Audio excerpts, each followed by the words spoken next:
hello. Thank you all for being here. We have 75 people here already before we started. That is impressive. Thank you all for being here. And as always, my good friend Richard is the first one in the chat. Richard is on the ball, my friends. And I am going to start this off by saying, Richard, myself, I asked Julian, he didn't answer me, and I'm putting him in the hot seat live here. Ooh. No, you're not, because you left. You said, what do you think she was going to ask? Maybe I'm back. I didn't know that easy. Nice try. I hit the cord. Oh. Can't touch the cord while you're live. And Flippin Fiasco Dale are going to start a Facebook. We're going to start a Facebook. Well, thank you, folks. LaRue Mitchell says, hi, Dagny. Yes, they love Dagny. So, here comes Rachel, reinventing Rachel. She's mine. I saw Rachel. I see Dagny there and Lori. Elizabeth. We had a question fast too. So I am going to let my lovely ladies introduce themselves, and then we will go ahead and get to the questions. I end up about 30 minutes to an hour behind because we normally have so many questions. So get your questions in early if you're watching now. Don't wait till the last minute. So Dagny FlyingPigThrifts has been on with us several times before now, and hopefully she'll be on with us several times again. And let me take Richard off here. Hold on. So you can see everybody's names, and everybody's channels are in the description, and Richard, and I'm sure Mark, OG, and Z will be dropping links as well. So definitely check out these ladies if you haven't. I am going to make Miss Kelly big. Kelly is Hip Flippin' Mama. Let her introduce herself, tell you about her channel, and then I'll let Dagny, and then we'll get to the questions. So Kelly, I am making you big, my friend. I'm big enough. Hi, guys. Hi, everybody. I'm so happy to be here. My name is Kelly, aka Mama. Most people call me Mama, but you can call me Kelly. That's fine. My channel is Hip Flippin' Mama. And I do, hang on, I gotta adjust the bra. Sorry. I do a variety of things on my YouTube channel. I do jewelry auctions of sterling silver jewelry with precious and semi-precious stones, a lot of Native American jewelry. I do that on Saturdays at 12 p.m. Eastern and Tuesdays at 6 p.m. Eastern. And I'm going to start incorporating other people coming in on Thursday. So check me out for jewelry auctions. I also do some work with sports cards. So you may see videos with the sports cards. I do live working hangouts. I've been selling on eBay since 2000. I sell on Macari and Bonanza. And I've had my YouTube channel for about 2.5 years. I have been married for 36 years. Fun fact. All right. And I have a sexy husband. Your turn, Dagny. All right. Here's Dagny. Hello. I am Dagny. I am FlyingPigThrifts on eBay. I'm FlyingPigThrifts on YouTube. I am FlyingPigThrifts on Instagram. And you might have seen me before on Jocelyn the Crazy Lamp Lady video. And I'm glad to be back. Welcome back. Welcome back. Yay. So we will have fun. So Dennis wants to know, what was our best find of the week? Wow, best find of the week. I haven't sourced in quite some time because I have an overabundance. I got so wrapped up in doing so many jewelry auctions that eBay went just out the window. I just this week started listing on eBay again, and it's been almost 10 months since I've listed on eBay. Now, I still have had some sales, and whatnot, but as far as listing, I've been a listing fool for eBay. But the best find that I had that I'm in the process of listing right now, I think would have to be the ones I'm most excited about is 4 coffee mugs that are McCoy. And Are they smiley beautiful face? brown. Nope, they're just a beautiful brown. I'll show Oh, she you. has them. Look at her. She's like over prepared. Show and tell. Oh, the drip glaze. I'm a big drip glaze fan. Yep. And so I cannot wait to get these listed. Those are But pretty. I love glassware and stuff like this. But I can't think of like the best find because I haven't sourced in probably 6 or 7 months. So But that's good. That's my goal, is to not source for 6 or 7 months. well, We're gonna see if I can do it. I go Well, onto my local Goodwill's online auction site. And so I will buy things like these on the auction site and I'll go pick them up and bring them home. So that's kind of like sourcing, but that is sourcing. That is sourcing. I'm trying to behave.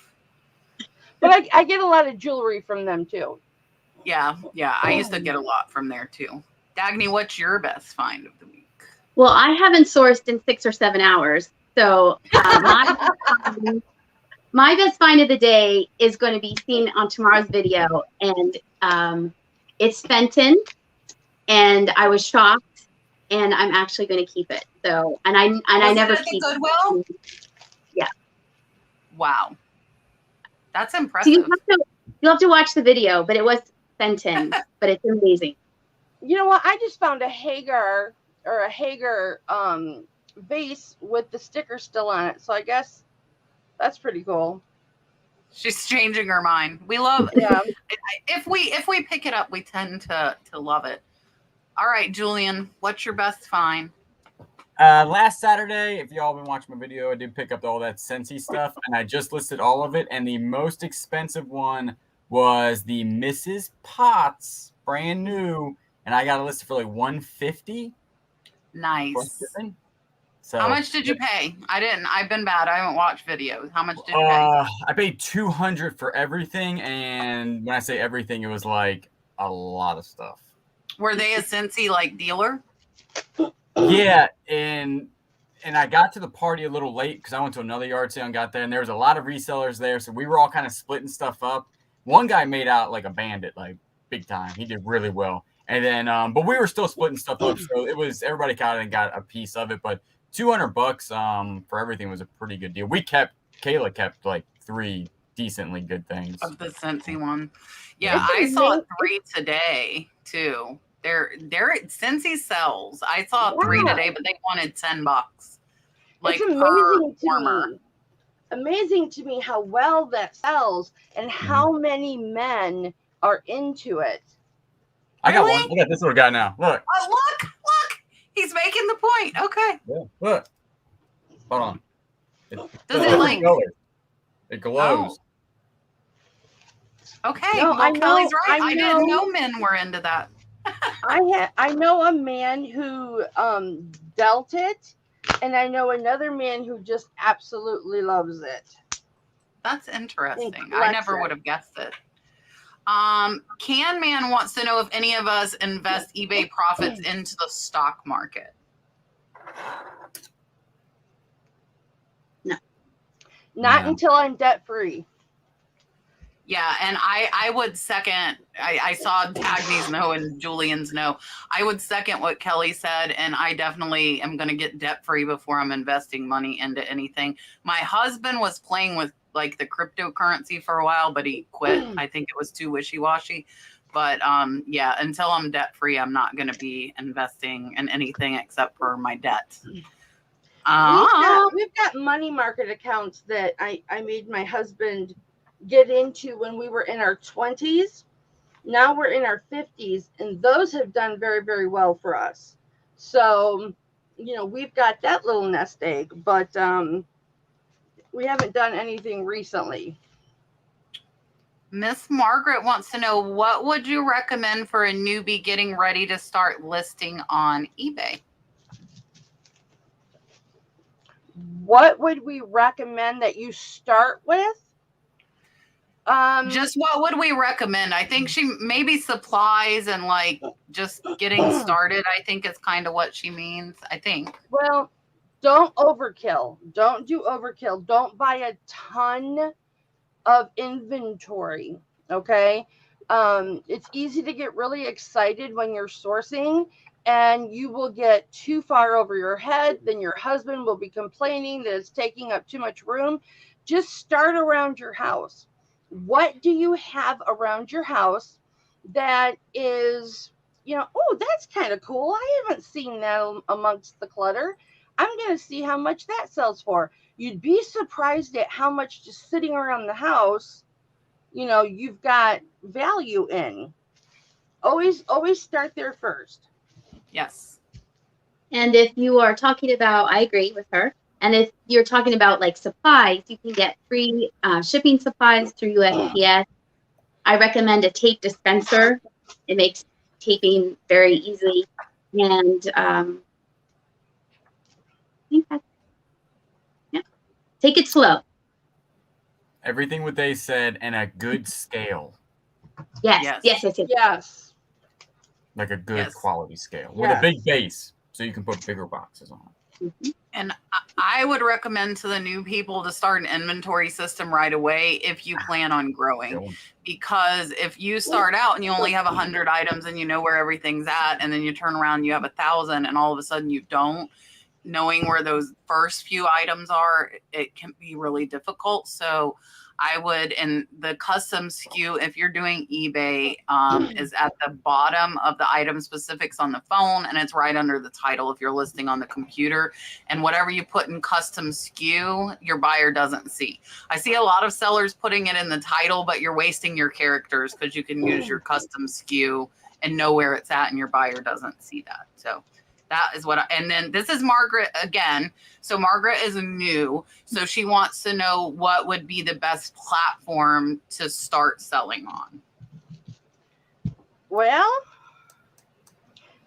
I would suggest Mercari. Now, when I started back in 2000, there wasn't a whole lot of platforms to sell on. So all I had was eBay. But I have realized in the year and a half I've started selling on Mercari, it's much easier to list on Mercari. Mercari is more user friendly if you should make an error. So I think Mercari would be a good starting place. A lot of people think that eBay is difficult at first.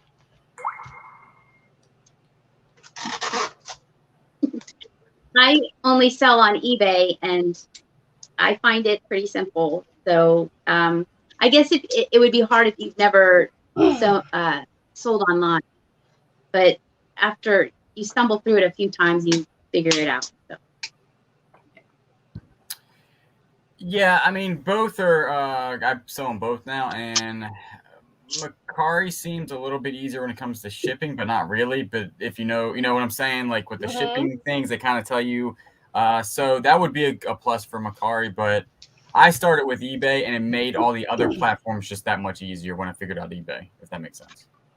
Yeah, and I'm going to second Miss Kelly's and say Mercari. With selling on all the different platforms, Mercari is probably the simplest to list on, and you can print your shipping labels from Mercari. And a lot of times if you're brand new on eBay, they'll only let you list 10 items. So if you're wanting to do more than 10, I would say do your 10 on eBay and then start putting other stuff on Mercari until you get some sales on eBay and can expand from there. Mercari's pretty forgiving, like she said, with the shipping. You can put, like 3 or 4 pounds, and Mercari doesn't make you put the size. So if you go in an oversized box, it doesn't matter. Where on eBay, if that happens, it's going to cost you a pretty penny. So I would second Mercari, but I would do that concurrently with eBay. I don't think those two platforms are bad, but eBay, like I said, if you get restricted to 10, you really need to start so you can get your numbers up, especially with Christmas coming. I would start on eBay, list as many as they'll let you list, which is normally 10 if you're brand new, and then I would go to Mercari if you're trying to list more than 10 things. The other thing that's a plus with Mercari is if you're going to list on 2 different platforms, if you list on eBay and Mercari, and you sell something on Mercari and you forget to delete the listing on eBay and that item sells, boom, you get a slap across the face from eBay. You know, you get a defect rate for not having that inventory. Whereas Mercari, if that happens, you just politely send your buyer a note saying, I'm sorry, that item is no longer available. You don't get a tick. You don't get a negative mark. Let me interrupt you real quick. I will tell you Mercari will ding you. And I will tell you because they delisted all of my listings. So I'm not sure their threshold. I always make sure on Miss Kelly's note, if anything sells anywhere but eBay, it is immediately removed from eBay so that doesn't happen. Mm-hmm. But on Mercari, if you cancel too many, they like slap you and delist all your listings. So it's a pain in the butt. You can go just... I have them. You can go reinstate them all though. You can go reinstate them all. So it's like a little, like I said, it's like a slap on the wrist. It's not like eBay where they push you down in the search results. So it's not as horrible, but they will slap you on. I know because I'm bad. Krause House Sift and Thrift. What are you pointing at? Your husband? Did you see my sexy husband when he came in? I did. Yeah. Mine hides from the camera. Krause House Sift and Thrift said she sees people on YouTube videos using priority mail shoe boxes for shoes. She uses padded flat rate envelopes. If you're selling shoes, what is your preference of which box to use? I just use a regular brown box. I do not use the priority boxes. I very rarely use the priority boxes. I have found it cheaper just to use the regular brown. Now, I don't know with the price increase what that's going to be, but very rarely do I use the priority boxes. And sometimes I will cellophane wrap those shoes together really, really, really good, bubble wrap them and throw them in a poly mailer or a bubble poly mailer. I use the priority mailboxes, the shoebox size, and the padded flat rate just went up. It's now $9.30. So make sure you change your listings on eBay. So. Yes, if you have like a flat calculated should automatically go up. But if we're doing like a flat rate, go edit them for sure. Thank you, OG and Z. Yeah, I use the shoe boxes from Priority. They fit so good. It's like they're made. They do. Yeah. I think maybe that's why they're called shoe box. You think? Maybe. But if they're over 2 pounds and they will fit in a padded flat rate is going to be the cheaper option. If they will fit. So like if you've got men's size 12, they're probably not going to fit in a padded flat rate. But so I do both, but I do tend to use the shoebox more often. This question actually gets asked pretty frequently. Amy wants to know if we worry about bringing home bed bugs in thrifted plush and fabric, and what precautions do you take? I don't worry about it. There's not enough space in my head for worry to be in there paying rent. I just thrift what I want, and I generally will only get things that are in excellent condition anyway, and I'll check it and inspect it while I'm there. So if I'm questioning anything at all, I just won't purchase it. Yeah. Kat, when you said bed bugs, then I immediately started scratching my head. What? I don't worry about it either. You've probably heard Jocelyn say on some of her videos in PA, they spray everything and there's a tag that's attached. So I really don't worry about it. I worry about it smelling. So I do sniff it before I bring it home. Oh, good to sniff it. Oh, I put that in a listing that it does not smell, or it smells, like grandma's or something. But I don't worry about it. It smells like grandma's house. Everyone knows what grandma's house smells like. Yeah, not so much. If you watched my video today, I did a short on how I got there was a roaches in a Keurig. So I did the whole thing. Somebody asked about it, and so I did a short on that. But I don't really worry about it still. And I mean, I paid a lot of money to get my house exterminated from that. So I still don't really worry about it. It's just one of them things. Yeah, I don't worry about it either. Do not worry about it. It is not worth worrying about at all. It just is not. Why can't Jocelyn's talking about poop now? Poop. I just had to shout hello to her.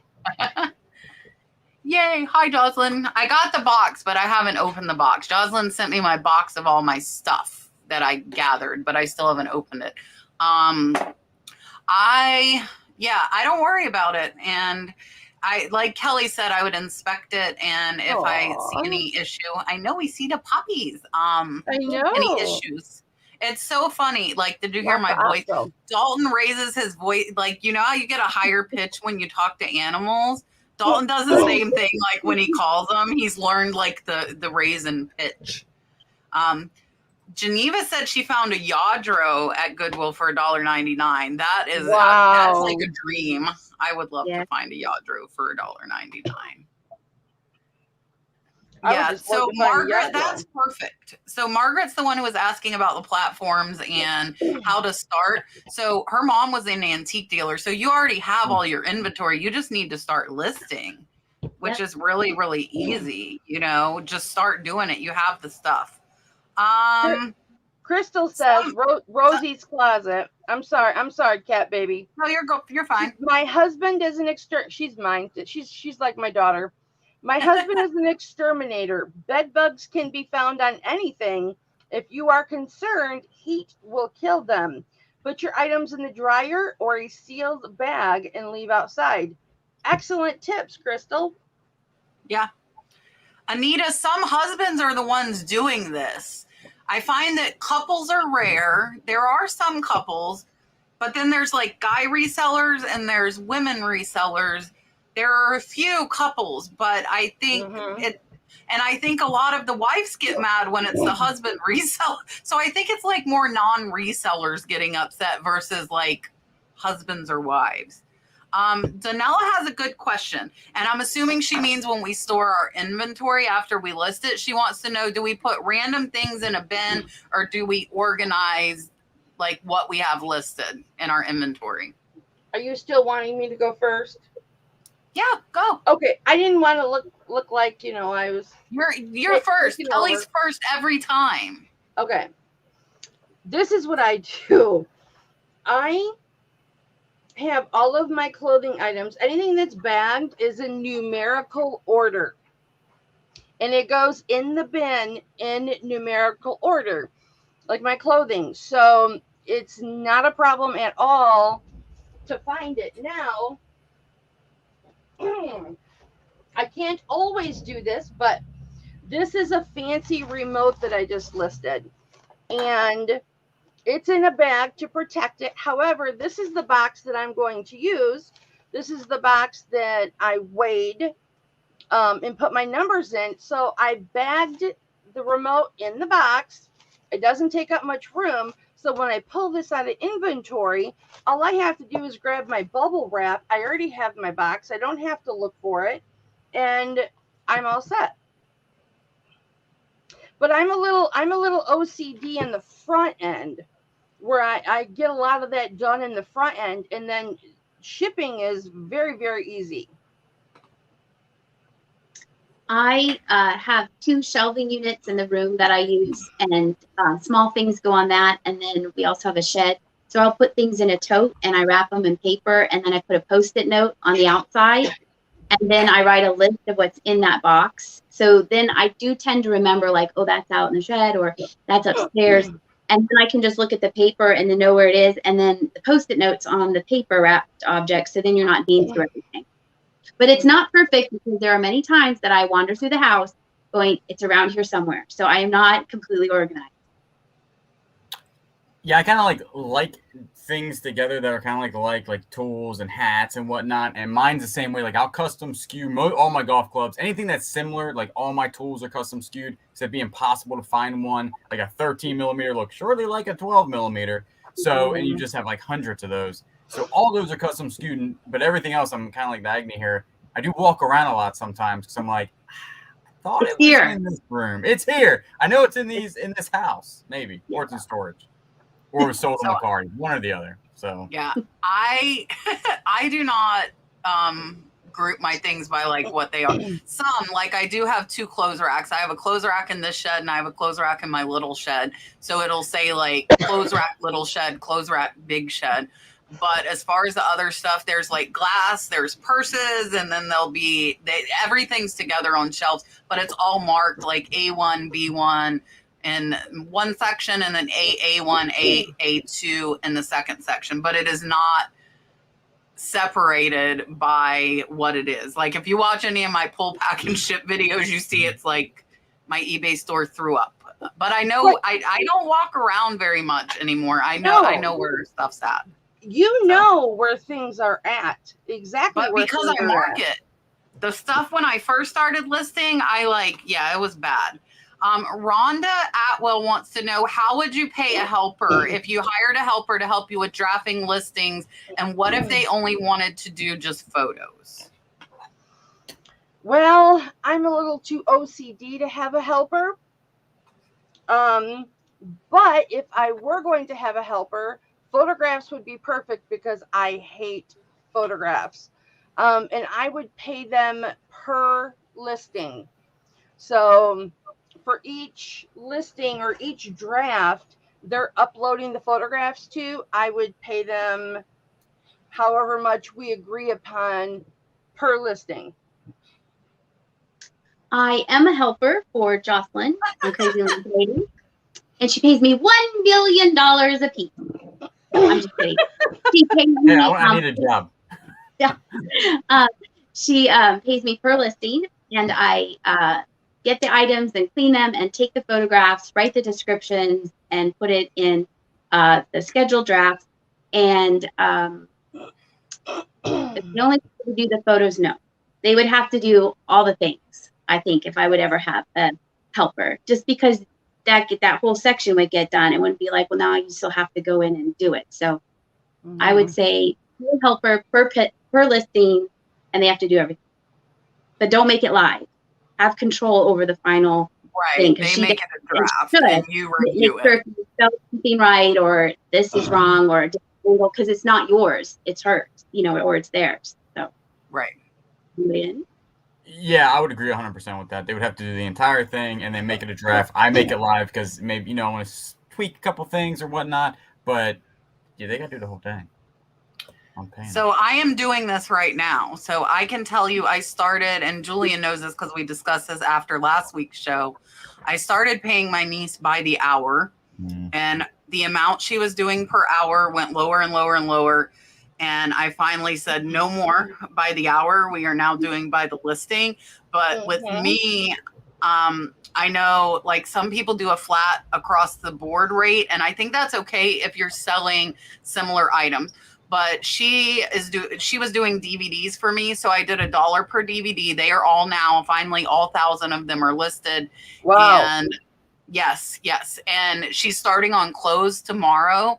And I'm going to give her $2 per listing for the clothes.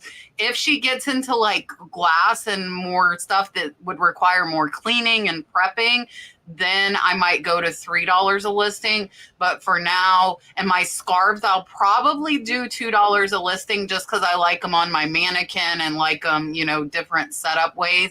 But paying $2 and then I make 10 in profit is more than if I'm not listing them, because I'm getting more listings up. And I had the situation with somebody not them only wanting to do photos, but my mom didn't want to do the drafts. And what happened is I had a backlog of photos. I think I still have some from over a year ago that didn't get done. So for me, only photos would not work at all. Yeah. Get It Vintage wants to know what's been selling for us lately besides fairy lamps. I wish I had fairy lamps. I don't have any fairy lamps. Well, for me, I'm just getting. I have less than 200 items in my eBay store right now because I went almost a whole year without listing. So, as far as what's selling really good right now, my clothes are still selling. Okay, but I sold 3 health items today. So today was a big day. Some ketone drinks that powdered drinks that I was utilizing, but now I cannot use because I'm on a special diet now. So that's what's been selling for me today. I don't really have anything like one area that's selling. It's mostly the things that are up for auction, and then the things for my videos. So like today I'm about the candlesticks and figurines, but then I also sold something I've had for a really long time. So I don't know. It's a gamut. It's a whole bunch of stuff. Yeah. Teacher, Yes, Kelly. can I ask a question? Dagny, do you what items do you do on auction, and what items do you do on buy it now? I do everything. I would say I do almost everything buy it now or best offer. And then some of the things that I read in the comments, I would read it on when I was just in Jocelyn's videos, like people would comment, oh, I really like that Dagny picked up. So I would make that an auction. Or if I see it on Worth Point, that's worth good money, I put that. Or it's mostly interest. Or if I think more than one person would like this, I put those for auction. Let them Yeah, fight for it. I tried to do clothing as auction, and you can't do that. Yeah, I would agree with that. Unless it's like a vintage t-shirt that's rare. Mhm. Right.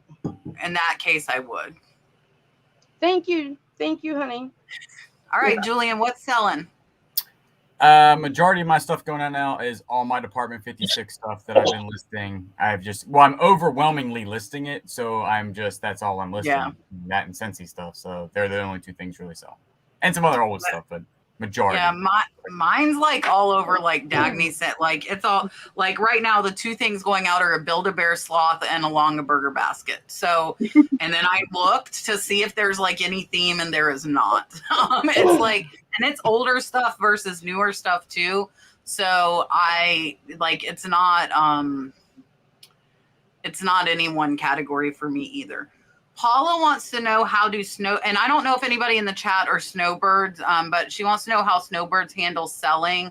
I'm going to go ahead and just answer this. You can put your store on hold for those 2 months if you're leaving your inventory behind, and do away mode, or just, I wouldn't deactivate them because I would worry they'd go away. Mm-hmm. I think the snowbirds that I see selling here, I don't know if that's a good question. I'm going to have to ask them because I'm in a pretty heavy snowbird area down here in Florida where I'm at. And there are a lot of snowbird sellers at the flea market. So I might have to ask them and see, like, do you leave your inventory for the flea market down here, or do you, source up north and then bring it? That's actually a good question. So if there are any other snowbird sellers in the chat, let Miss Paula know what you guys do. As far as your inventory. This is kind of pertinent. So this one's for Dagny. She just answered you guys, I think, as far as auction versus buy it now, but she wants to know, like, how many do you run at a time, and like how long do you run them for? I only do 5 days, and because I think that's a good amount of time. And I always start them on East Coast time, 6 o'clock at the earliest. And so then they'll end in the evening because I feel more people are at home. It would be easier to bid on something if you're home in the evening than at 10 o'clock in the morning. And I do 5 days because I feel that's a good amount of time. I think 7 is too long. And I don't have a limit how many. It's just this one, but I do try to get them ready and release them at night or in the evening. Yeah, I think evening, and I think weekends most time. I try and end on weekends, so I'll put some of mine to 7 or 10 days, sometimes 5, to try and get them to list Friday or end Friday, Saturday, or Sunday evening. And like my last one with my Lundberg vase that went so high, I did 10-day because I wanted as much exposure and as many Lundberg collectors as possible to find it. And that one ended up with like 23 watchers and sold for like $385. Woo! So 10 days, I'm like, I want all the people to find this vase that might want it. So yeah. See, I'll rotate between 3 and 5 days, just depending on when it's ending. You know, I prefer it to end on the weekend. Yeah. Aunt B wants to know, and this is, I'm sure the chat's probably chiming in on this. She wants to know a Dymo versus Rollo, and do they use ink and paper? So can we if you use a thermal, which thermal do you use, and provide a little bit of information about that? I use a Dymo XL or Dymo 4XL. Yes. And this was my Christmas present from my husband, my sexy husband. And it works absolutely phenomenally. The only regret that I have with this is that it doesn't take the flat labels that you can get free from UPS. You have to buy its proprietary labels. So you have to buy certain labels.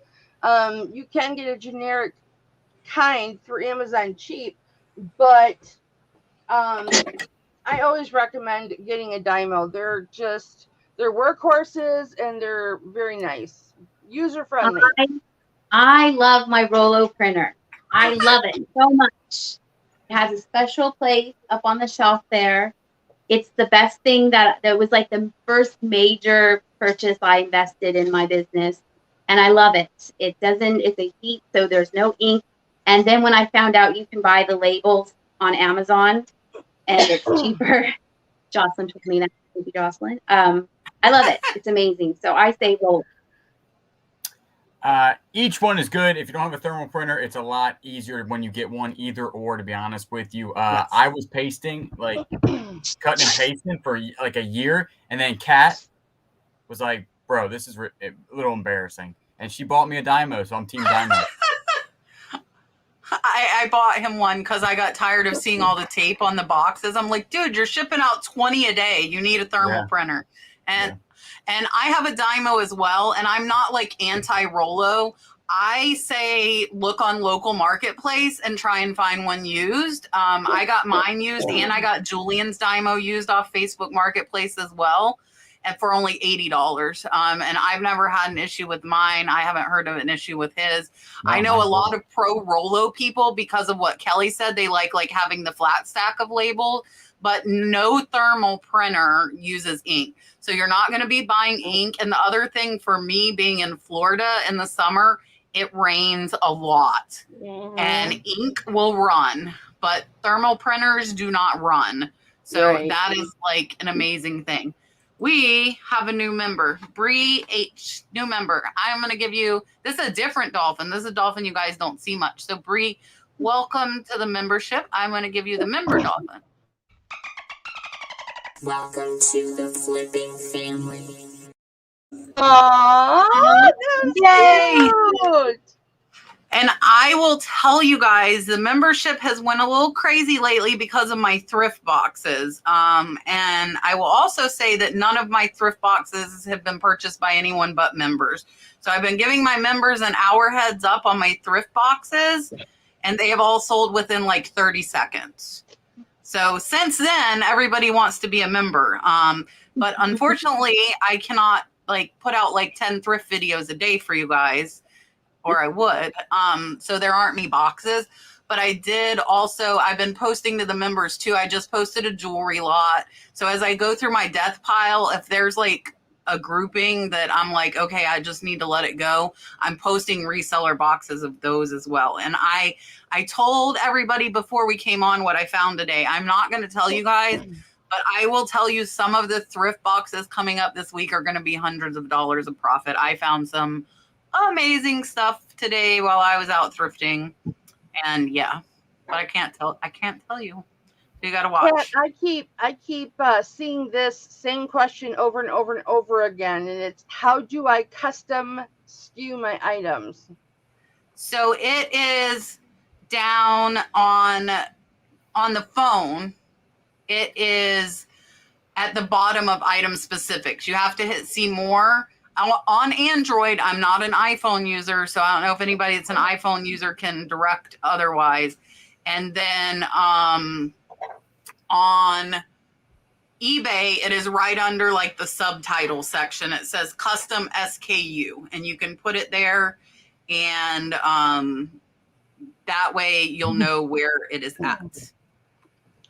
I don't use it, so. Angela wants to know, how often do potential buyers approach? I think she means approach a seller. Like, how often do you get offers on items on eBay? Almost daily. Even though I would only fiddle fart with my eBay store just to make it look like it was being used, I would get, well, maybe 4 or 5 a week offers from buyers. I get them pretty often because I have or best offer on all of my listings. So, and I take a few dollars less, not half. I had someone offer half twice, and I did a cat. I countered like a little bit less, and then they 50 countered with cents the off, same. Ben, if you want to give me half. And they countered half again, and I was like, no. And then they stopped offering. I'd probably say I only get like one a day. I had one the other day. It was $1, and it was on like a $37 item. So I got like 3 today, and I declined every one of them because they pissed me off. If you guys don't know, I have a bit of a temper, and I have a low tolerance level for what I feel is ridiculousness, even though they might not. And when it's a $5.55 item and you offer me 4, I'm like, dude, pay $5. Like, it's $5. So I declined them, and then I had one that was like $7.88, and it was really cheap. Actually, it was for like a pink cranberry casserole dish, and I'm like, no, like, yeah, for $5, that's not covering my time to pack it and wrap it or the bubble wrap. And I declined and put that in my decline and said, hey, I got to wrap this, I got to pack it, I got to pay for supplies. I'm sorry, that's not enough. And they came back at 6, and I declined that as well. So today it's been like low offers on lower things. It wasn't like half off, but it's where I feel like I have it priced so cheap already that I got offended. I don't know. I don't know if I should. I probably shouldn't. I should leave that at the door. But I'm like, it's $4.38. Why are you offering me 3? You're completely justifiable. I had 2 offers on the same item listed at $100. First offer was $50. I countered at $85. Which is good. That's fair, I feel like. The second offer came in at $51. No. And I just did not respond. Yeah, and that's exactly what I would do. And then I have a Coleman camping water heater, and I've been getting repeated low offers on it because the shipping's so much. And then they're like, oh, we could meet in Crystal River and you can save on shipping. No, dude, I don't save on shipping. You do. I'm not driving an hour to meet you and giving you $110 off the price. So it's listed at $209. So but I had 3 of them on that same item today. So that means there's interest. Somebody will end up paying what I think is acceptable, but it is not any of the 3. So I probably got over 6 offers today. I got a lot of offers today. And I did not make any sales from them, I will tell you. I did not make one sale off of them. But most of the time, a lot of times, like if I get a $16 offer on a $17.50 item, I'm accepting it. Like I'm not putting it just for the algorithm. I am willing to work with people if it is reasonable.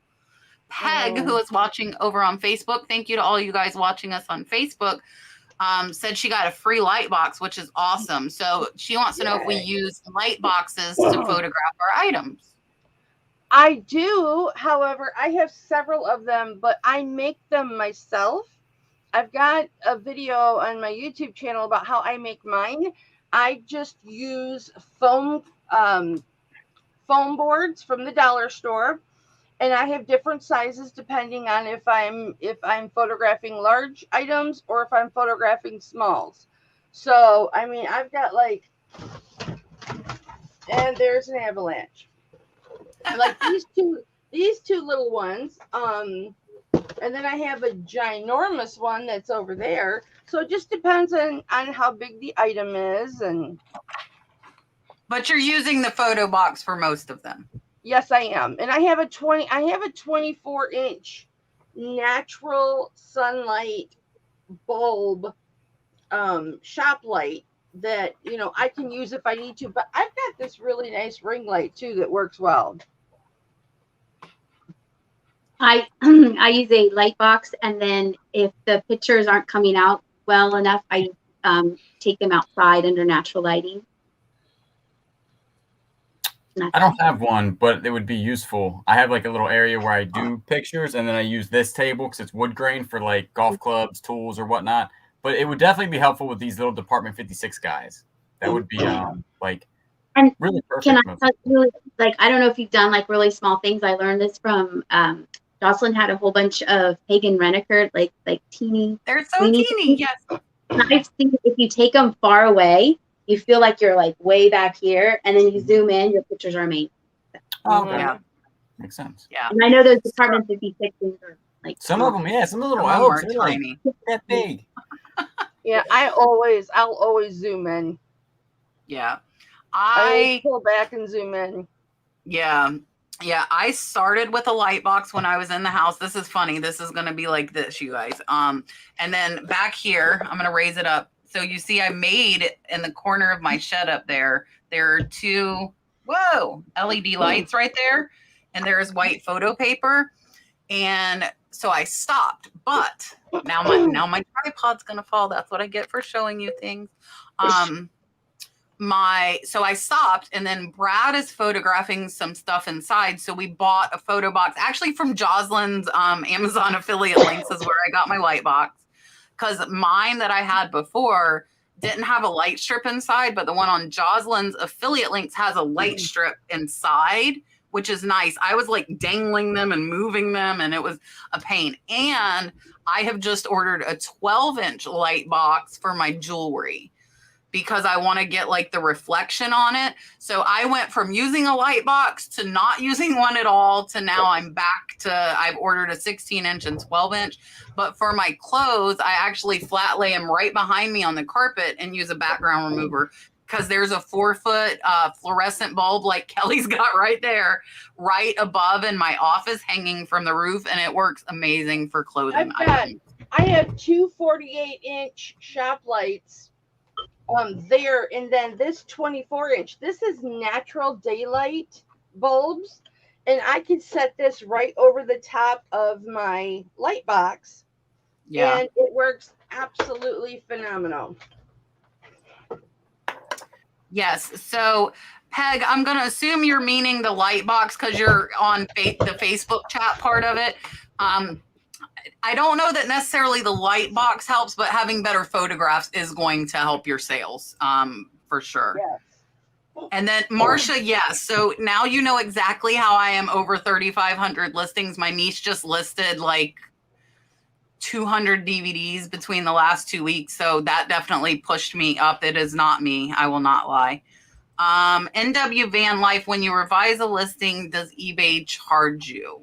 No. Only I'll just answer. They don't unless you add like a subtitle or something you would be charged for before, but typically they would not.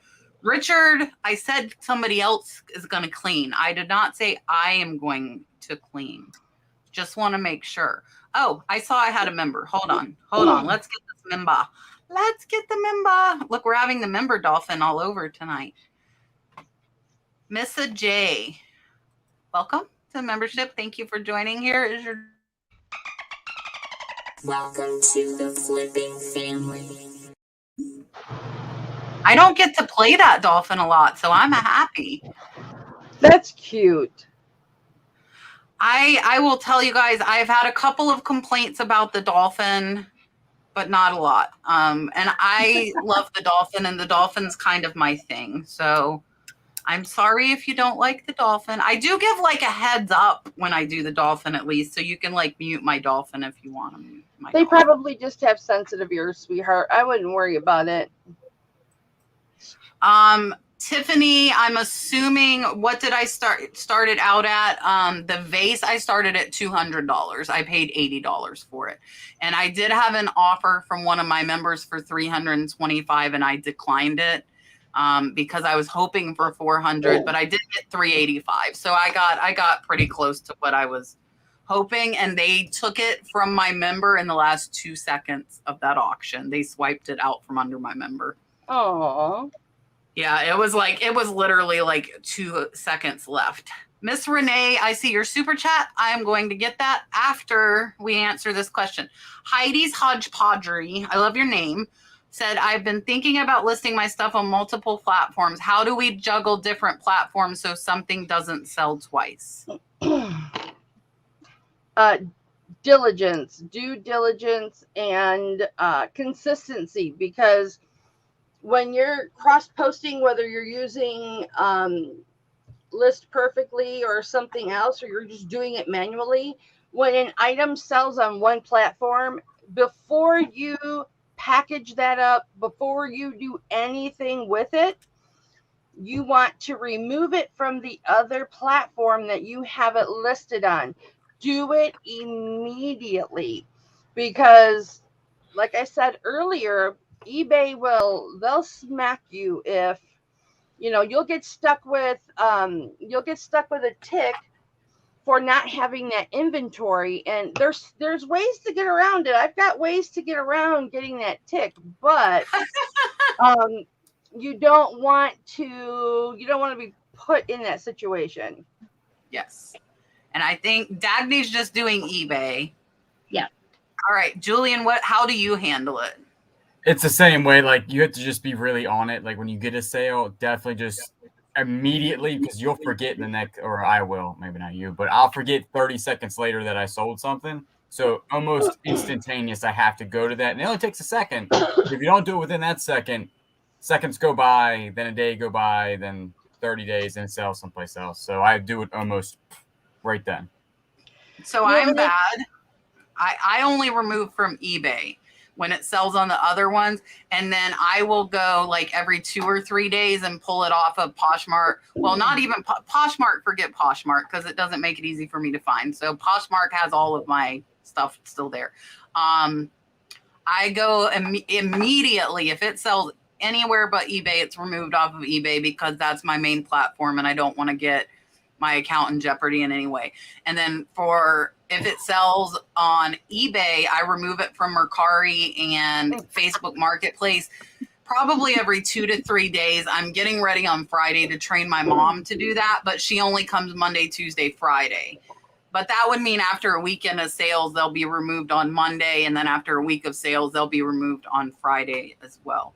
I am going to scroll down here. I see 2 super chats from Renee in prime time. Let me give Miss Renee her dolphin. She said she wanted to let us know how much she appreciates the tips. And yeah, Swarovski figurines are a little bit difficult. I will agree with that. I've done quite a few of them. They are a little bit finicky. It just takes practice of angles and figuring it out. All right, Here is your dolphin, Miss Renee. Super chat. I have lots of dolphins. If you don't like the dolphins, mute it right now, because I have another member and another super chat. Picking with Penny Lynn, thank you very much for joining. It's like dolphin overflow, right? Welcome to the Flipping family. Yay! She hit her cord. $50. Back. She'll be like, I hit my cord. I'll recommend one thing for you guys to do, especially if you don't have thousands of items like our beautiful cat does. I do inventory every 2 months. So about every 60 days, I do inventory. So that's a really good way to, be like, oh my gosh, I don't have that item. It must have sold. I need to delete that listing. Yeah. Plus, we all know eBay likes to delete our stale inventory without notification or cause. And usually when I do inventory, there's 2 or 3 pieces that eBay just deleted from the store, and I have to go back through and relist. So doing inventory every 60 days is always a good idea. Dagny, how old is your Lhasa Apso? She's a Shih Tzu, and she Shih is Tzu? 3. Aw, she's big Shih Tzu. She She said, "Mommy's talking about me." She's 12 pounds, and she's part cat and part goofball. 12 pounds is a big Shih Tzu. She loves me. She's This beautiful. is funny. These comments are on top of each other. I'm going to highlight my good friend Jocelyn's comment first and say she's listening, but she's listening at the same time, because right behind that, a super chat from my friend Dom saying, "Thanks for friendship and inspirational hustle. You are welcome." And Jocelyn is definitely, for me, like, keep up the par. Jocelyn is very, very go, go, go, go, go, like I am. So I'm getting some of that. Okay, like I gotta keep going. From Jocelyn, who happened to comment right before Dom's super chat. So let me give Dom his dolphin, and then I see a couple more super chats, but I'm gonna go back and answer a few questions so I don't kill everybody with squealing dolphins. But let me give Dom his dolphin. We'll answer a couple of questions, and then we'll get back to the super chat. Super chat. Thank you, Dom. Dom's hustle is, Dom's got a big Facebook group and got a lot going on as well. And he runs a medical website. So his hustle, Dom's hustle, is pretty on point as well. I saw a question. Hold on. Where did it go? I'm going to click this one while I'm looking for the other one. Edge City Traders wants to know, is a Dymo printer necessary? No, a Rolo printer is. No, actually, no, it's not necessary. And this is what I did for a long time. I would buy, and I think I might have them right here, but I would buy labels that are 2 to an 8.5 by 11 sheet, and you can put them into your printer one by one and print your labels that way. They're much larger than the 4 by 6 that you would get with a Dymo 4XL. However, I was with my jewelry, I was doing so many labels, I destroyed my drum in my toner printer because the labels kept sticking to my drum, and I had to replace the drum. And that is when I went to a Dymo. But try the labels that are 2 labels. I did that too, like back when I first started. And you can buy those double label paper with the stickies on eBay for pretty cheap too. So I agree though. I don't think it's necessary. It just makes your life easier, and it will save you on ink. It will save you. Oh yeah, and time and tape, and they just it's just a paper but with 2 labels on it.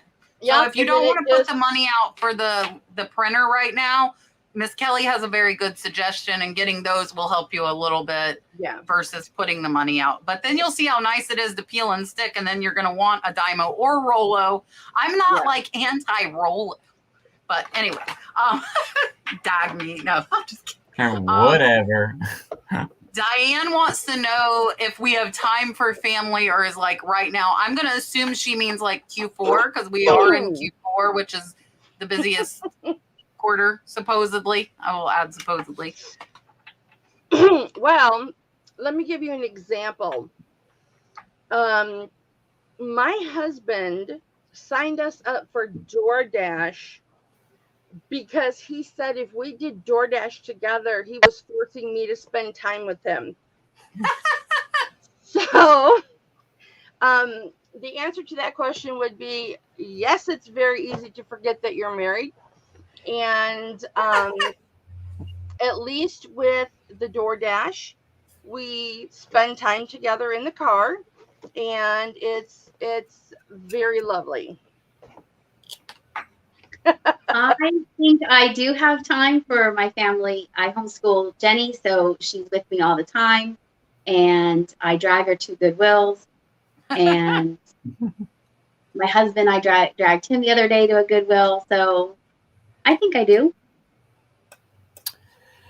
Yeah, I mean, like you being self-employed, like if you want to go see your family real quick, you just drive over there and do it, but know that, you got stuff to do. But it's hammer down for me in the next, like, I don't know, was October, November, because I'm going to go hammer down on YouTube and eBay, Macari, and I'm going to start posting on Facebook. So it's going to be, this next couple of months will be real busy, but you can really do whenever, like, full time. You can, if you want to go see her, like my mom and dad live down the street. If I want to go see them, I go see them for 30 minutes. I come back and just work. So it's really, just know when you're not working, like later on, you have to get that stuff done. So. And you and Kayla go sourcing together too, yeah, right? So you spend time together if with she that. didn't go sourcing with me, I would probably very rarely see her because we always go. She's the driver and I'm the navigator when it comes to like yard sales and stuff like that. She's a little aggressive driver, so I'm like, you drive. You break more laws than I do. So. That's funny. I am the same way, like Dagny, like Dalton, except for my lives. Like even when I do my pre-record videos, you'll see Dalton in the background. He's with me. And then half the time I've been bringing him to thrift stores. I did not bring him with me today. Just because I've been trying to go early, and if I wake him up early, he's grumpy.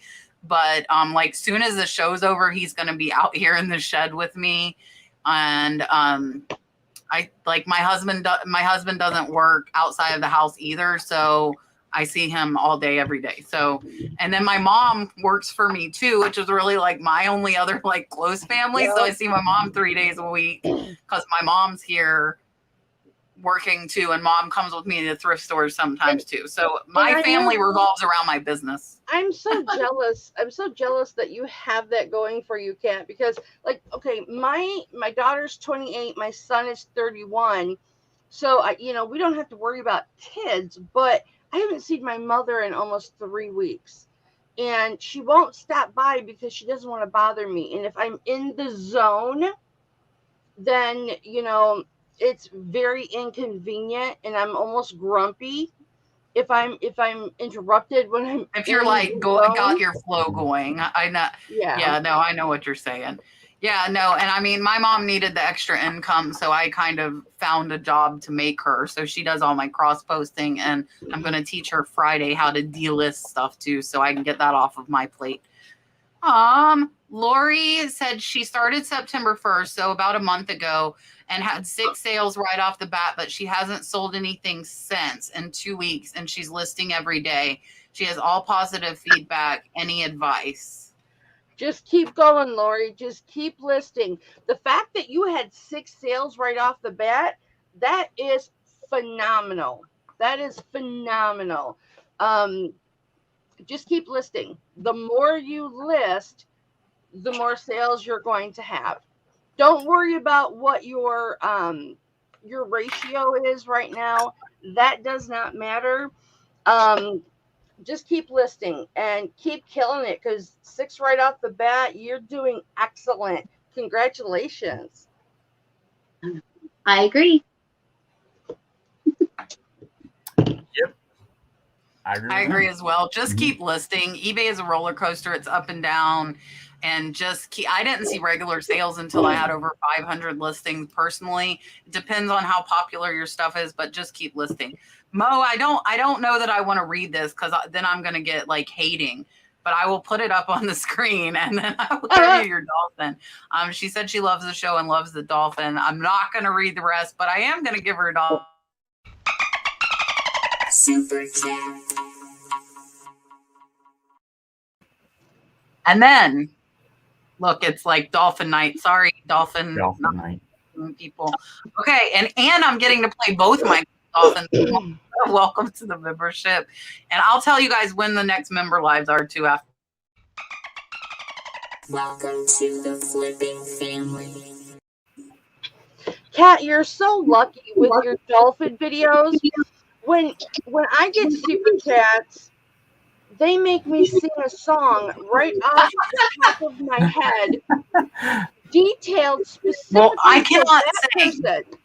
We cannot. No, I could not do that. But I had Emily Conway, who has another reseller channel. She made the sound for me. It's actually her voice talking as the dolphin, and I found the dolphin videos to put with her voice for my super chats. So, yeah. Jocelyn, I saw you saying you couldn't tag people. It's virtually impossible on a phone. You have to be like on a laptop and hit the @ symbol and type their name. On the phone, it's like a pain in the butt. So when I'm on the phone, I don't tag people. It's too much of a pain in the butt. Heidi says she's been thinking about, oh, we already answered that. Never mind. Reverse. Hold on. Cat looked at the wrong time. Bad cat. Richard's going to say bad cat again. Richard likes to say bad cat. I will just say, members live. So our eBay member store reviews is monthly on the first Monday of every month. So it was yesterday. So the next one will be the first Monday of November. And then the sourcing live, where I look for stuff on auctions for people, which is my favorite thing. I'm not going to lie. I love it. Is a week from Saturday. We just did that Saturday. And then I go shipping live every other Monday, which this Monday, Dalton, who had the ching? You? I did. Yay! Dalton was in everybody's face on my shipping live Monday, and my shipping live is like, you see Brad, you see Dalton, and you see me. And this time Dalton's like showing my lipstick. He's like in the camera while I'm packing. He got his ladder and like got like right here. So they saw Dalton like the whole time. He was, and I didn't realize. I should have like taken this clip out. Dalton had my $400 vase in his hand, showing it to my members, and I turned around and I'm like, okay, set that down. It's break. Like you could see my eyes on the replay. I'm like, because he picked up the Lundberg vase. You paid 400, or you were asking 400? Yes. It was a little crazy. Michelle, I have a few friends that use Zebra. I think Zebra is just not as popular for the thermals as Dymo and Rollo. My good friend in Seattle that's a really big Amazon seller, like over, I think, 2 million in sales this year, he uses like 3 Zebra printers. So, and it's because of what somebody else said, that like UPS and Zebra printers work together, and he uses UPS a lot. So, they do. And Carol wants to know, I'm assuming like at any point, do we lower our prices on eBay, or do we always keep that original price that we started at?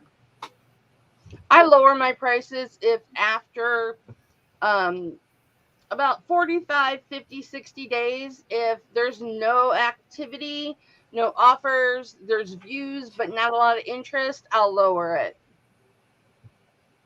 I used to lower it. Now I send offers.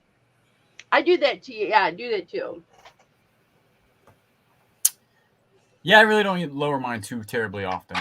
I'll send offers unless like it's been sitting for a really long time, but I usually just kind of keep it the same. Yeah, I rarely lower mine, but what I've been doing is like once a month, I'll sort by how many watchers I have. And the ones that have a ton of watchers that have been listed for a while and haven't sold, I've dropped them, because I'm like, okay, if 25 people are watching this thing and nobody's bought it, like I feel like the issue's my price.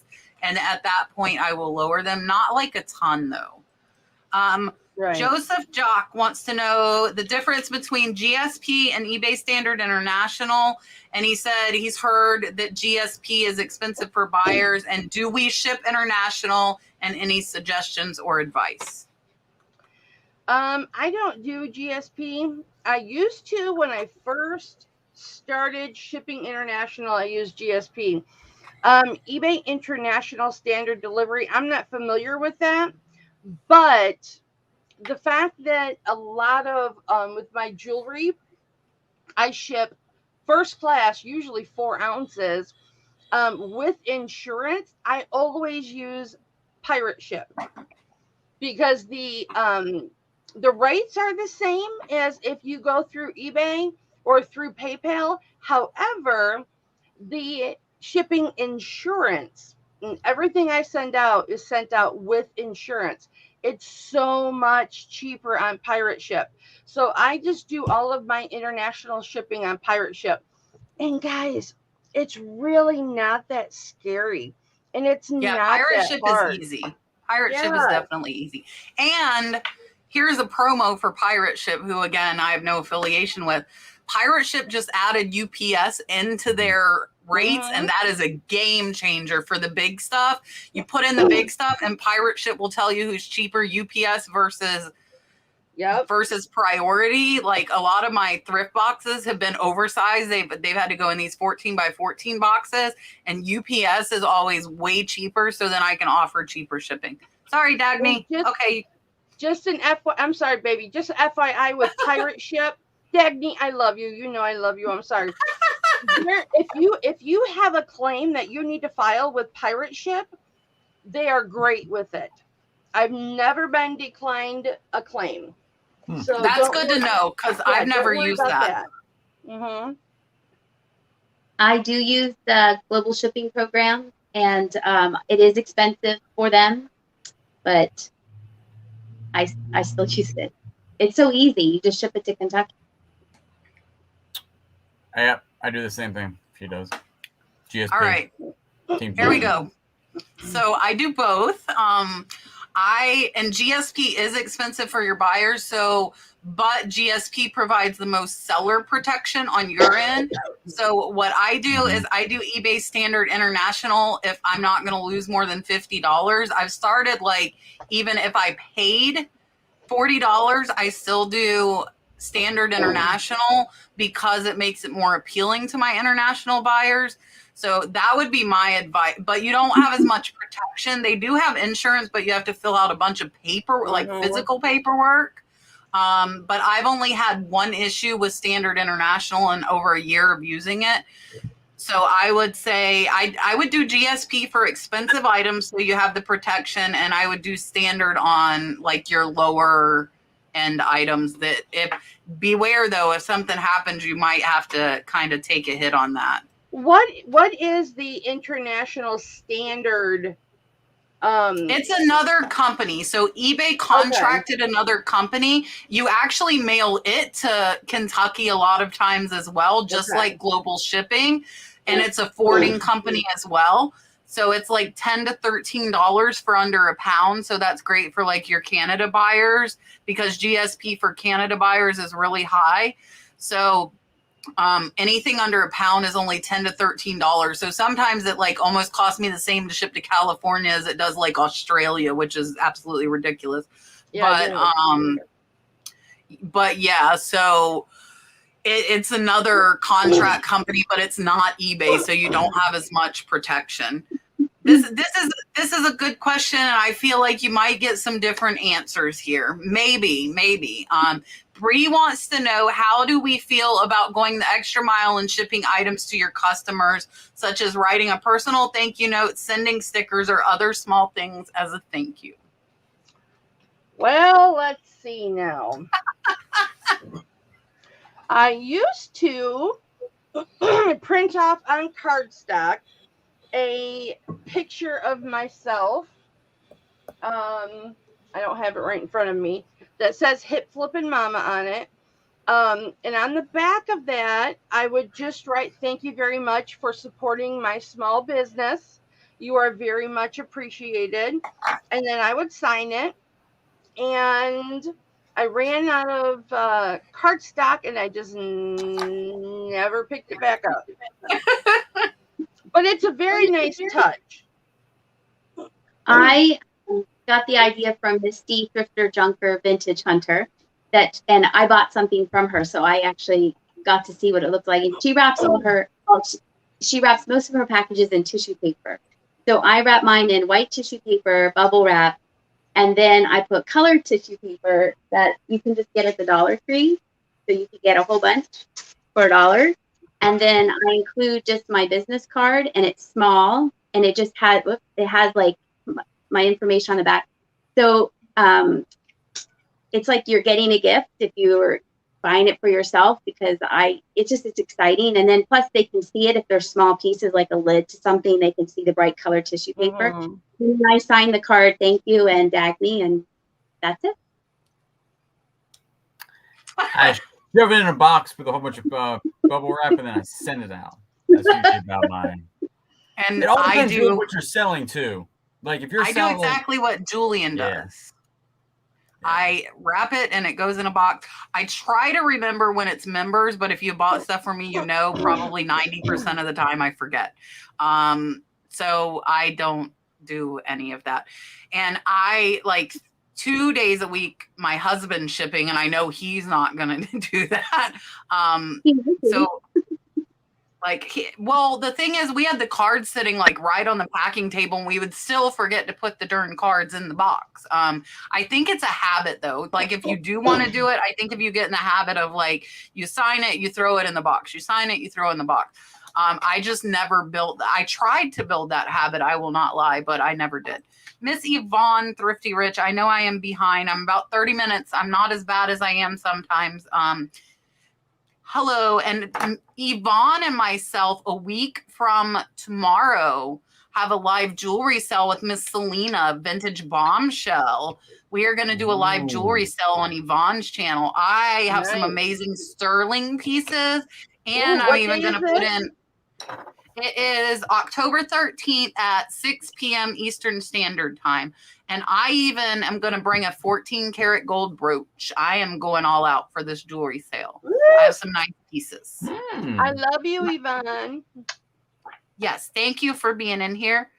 Yes, Larry, that is definitely a rule. Many people don't ever learn that, but yeah, I think the people that have been watching me a while have heard some of my comments, so they might see little pieces of my personality when I get frustrated with people. So yeah. Hustle Man, I turn best offer on everything in my store. It's just kind of my business model. And like on $5, I would accept like $4.50 if it's newer. And if it's been listed a while, I would accept $4, you know, so I will work with them. And 50 cents off is 10% off, you know, that's not like nothing, but I think it helps the eBay algorithm. That's just my personal opinion. And Renee, I just answered that question. Yes. So I feel like it bumps you in the algorithm, but 9 times out of 10, those lower items sell at the full asking price because most people don't send you a $3 offer. You know, as far as that thank you note thing, I get more people that count, because right now, thank the Lord, you know, I have 100% feedback, but I have more people comment on my wrapping, how I securely wrap everything that I send. They're so impressed with that. They don't care about a thank you note. See, I don't tape the bubble wrap. People commented on, I do tape it like once, but I don't like tighten it. And somebody commented on my last pack and ship video. They're like, I can't stand edges of bubble wrap sticking out. But if you go, my eBay store is public. Go look at my feedback. I have over 3,000 and people are very happy with it. They're like, wow, this was packed, because I just overdo the bubble wrap, but I don't worry about it looking neat. I just, like Julian said, I shove it in the box. I just answered that I accept best offer on everything. Does everybody else want to say, do you have a certain price you don't allow best offer on? That we don't offer best offer on? Yeah, like 10 or less or so. I have it on everything. I have it on everything also. And Texas lady, yes, baby girl, I do offer quite a bit of turquoise and Native American jewelry in my auctions. I have multiple auctions a week on my channel. Hip Flippin' Mama. And I have seen Richard and Mark are both dropping links to everybody's channels too. Dagny, do you have best offer on all of your stuff or no? Yes. Yes. I have it on most. If it's not, it's because I forgot. Miss Linda wants to know, so my eBay community is really my YouTube community that I do eBay store reviews and sourcing. And on YouTube, I know you're watching over on Facebook, but on my YouTube channel, under every video, there's a join button and it tells you about all the membership benefits. It starts at $1.99. And sometimes it doesn't show up on a phone or a tablet, I've been told. Julian is gone and I need to ask him a question. Uh-oh. Julian. No, I'll look for another question. But I don't want to forget this question. I'll write it down for you, honey. Oh, here's a question for me, and then I'll go back to Julian. Why do you come back right after I take it off? Here's a question for you. Julian, do you have I've already talked to her. You answered her in the chat? Yeah. She knows what's up. Kat, how are your death piles, and do the rest of you have death or profit piles? So I have not made a ton of progress on them. But I've been super busy because on Tuesdays I go get all my thrifting videos. So like I spent all day today thrifting, so I haven't been here to work on it. But Friday, Saturday, I will start working on it. And my niece will be listing clothing, so that will be lessening it tomorrow while I am at work. I work 12-hour shifts the next 2 days. Ms. Kelly, do you have a death or profit pile? I have very organized money bins. And the clothing that I have is cash on a hanger. So I don't believe in death piles. I just believe in cash on a hanger and totes with money in them. That's how I refer to them, because if I look at it negatively, I'm never going to touch them. If I look at it positively, then they're going to get tackled. I guess technically I do, but I don't consider it a death pile. It's just stuff I haven't gotten to list yet. So I don't have enough full of that. Right. I don't have enough time to like have everything there. Yeah. Yeah, I just have stuff sitting that I'm actively listing like from that pile, but there's more behind that pile that also needs to be, I'm working towards it. It's like digging towards it. So yes, it sounds like everybody does of different levels. Mine got to the stress level of this, and I think, and that's why I'm going to start the Facebook group. I think once you get up to here, and like some people commented, like they're buying stuff and then they're anxious on the way home because they don't know where they're going to put it in their house. Mm-hmm. That's when I think you need to stop. And as much as like I obviously am teaching people how to buy, there's a point where you have to say it's enough, and I have reached that point. Yes. And I've said it over the last 2 years, but I mean it this time. If I thrift stuff, it's going to my subscribers. I don't care if it's $300 profit. I am passing it on. I'm not adding to my death pile at all. Like I'm done with it until I can walk through the back of my shed. I'm really good about listing the things that I bring into the house now. They get listed. That are new. That's what I was doing too. Yeah, I was doing that too with my thrifting, but the problem would be like I'd list all the thrift stuff, but then I wouldn't have time to make a dent in the death pile. So I would list all the new stuff, but I wouldn't have time. And then when I did 2 personal buyouts, that was over 2 big carloads full added in here, and it just kind of overwhelmed it. Odalali Shop, I started a YouTube channel, been posting. YouTube decided I'm a minor and blocked my comment section. Any suggestions on how to fix it? Yes. They have not decided you are a minor. You probably clicked a box that said this content is made for children. Unclick that box and it will fix your problem. Yep, because Scrap with Matt doesn't have any problem at all. And he's a dumpster diver, and he's 15. Just turned 15. Yeah. So you just need to put that the content's not made for children. I think Dagny answered this, but just in case, I know I'm behind. She is. She is. Oh, that's interesting. So one day, maybe in like 10 years, when I get at the 100,000 subs, I didn't know that they had to apply for the check mark. So when you reach 100,000 subs, you get a check by your name in the chat like Jocelyn has there.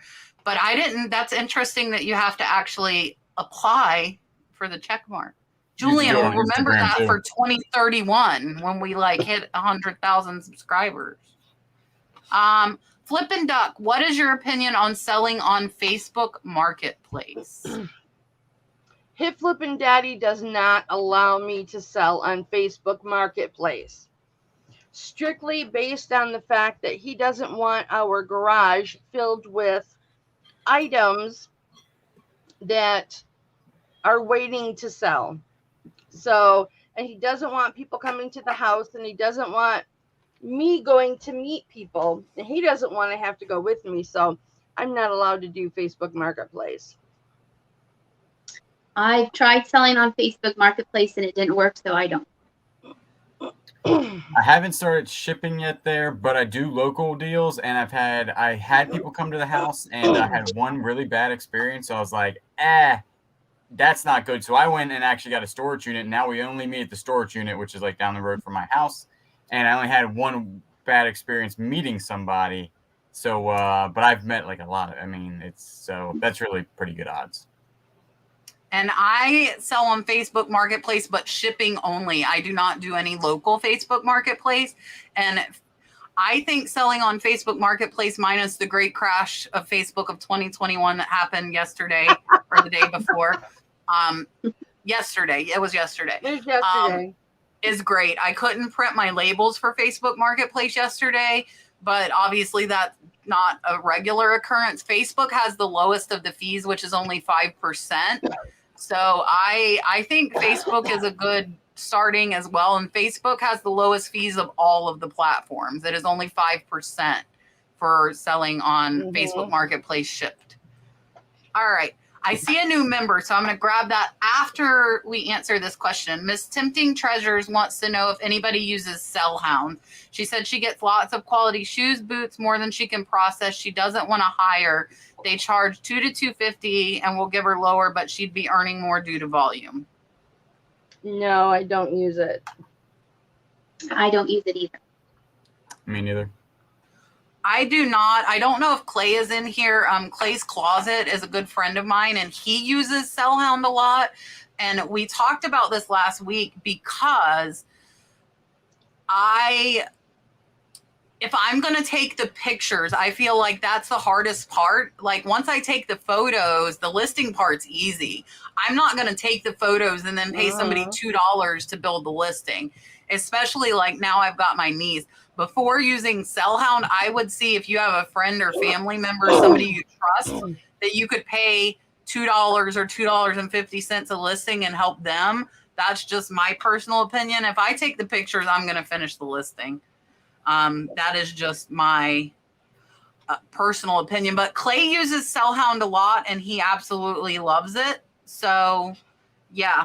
All right, hold on. Let me find my new member and give a dolphin. I wonder, where did it go? Oh, wait, I have a super chat I missed. Lori Merritt, Canadian money. Thank you so much for the super chat. No message. So we're gonna see both dolphins again. Here you go, Miss. Super chat. All right. It is Linda Payne. I think that's who just asked over on Facebook. Miss Linda, if that was you, thank you for finding it. And welcome. And I post in my community feed for all of you that are members. So keep an eye on my YouTube channel, click the community tab, and that's where I update everybody here. Welcome to the Flipping family. Yay. Thank you guys so much. My members' lives are so fun. They are really so fun. Seeds and Sunshine. How do you combine shipping on multiple purchases? It's, from what I understand, it's a box that you check. You set up that setting in your store preferences, or I'm not sure if that's exactly what it's called, but you set it up ahead of time. And there's also a box you can check in each listing if you want it to qualify for that. I have people buy multiple things, and then if they can fit safely in one box, I'll combine the shipping and then refund the difference back to the customer. But if it's something fragile and then something really heavy, and they'll have to ship separately. I mean, they weren't bought, you know what I mean? They paid for separately. So I feel doing that. Yeah. And what you can do, Andrew showed me how to do this, is if they buy like 3 things and you pack up 2 of them in one box, you can weigh that box, and then you know how much weight you still have left that they've kind of paid for. And then you can go back in and you say you want to buy a label again, and eBay will say, you've already bought a label for this package, but you go and you do it again, and then they'll have different tracking numbers, but it'll have the same information for your customer. And after he showed me that, it's so much easier and for you and for the customer to do that. So then your items are getting there safely. Mm-hmm. Yeah. I didn't know that part. Usually people buy like, that's actually very helpful. Usually they'll buy like, 2 or 3 different things, and then there's a box that just says like combined all, and then if you go to the bulk labels, and that's what I do to what Julian's saying. If you go to print all of your labels at the same time, if a buyer bought more than one, there's a little thing that says combine orders per buyer, and you click it, and then it'll put them together. But like Dagny was saying, like some of my fragile stuff, I will tell people no, like I don't feel I can get it safely to you without going into oversized packaging, and you'll actually pay more combined than you would separate. Right. So I don't always allow them to do that. Miss Gayleen is listening and listing. I think that's what a lot of people do at the show. So for those of you listing, good job.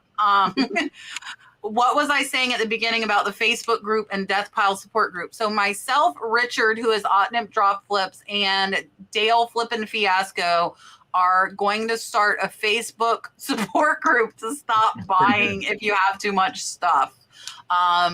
And we should have it up by Friday. I will announce on my channel, and I'll put in my community feed the link to the Facebook group. Anybody's welcome, but we kind of just want to support people in not buying and have a place to go, and be like, oh, I listed this stuff and I didn't buy anything, just because it really is a big problem in the reseller community. And I think my video kind of brought that forefront. Like I said, a lot of people were saying I go buy stuff and I'm anxious because I don't know where to put it. And that's the point I had gotten to, and I vowed to stop. So I think that'll be good just to support other sellers and not buying. So we're not going to allow like any haul videos, any deals, like is not coming into our group. It's just going to be to promote listing what you already have and not over buying. So I will post that when we make it. I have to work 12 hours the next 2 days. Dale was ready for it to go live, but with me working 2 hours the next 2 days, I don't know that I can get it up before Friday, but that will be my goal by Friday. Julie wants to know, and Dagny can answer if she only uses Rollo labels, but do you only use like the actual Dymo labels?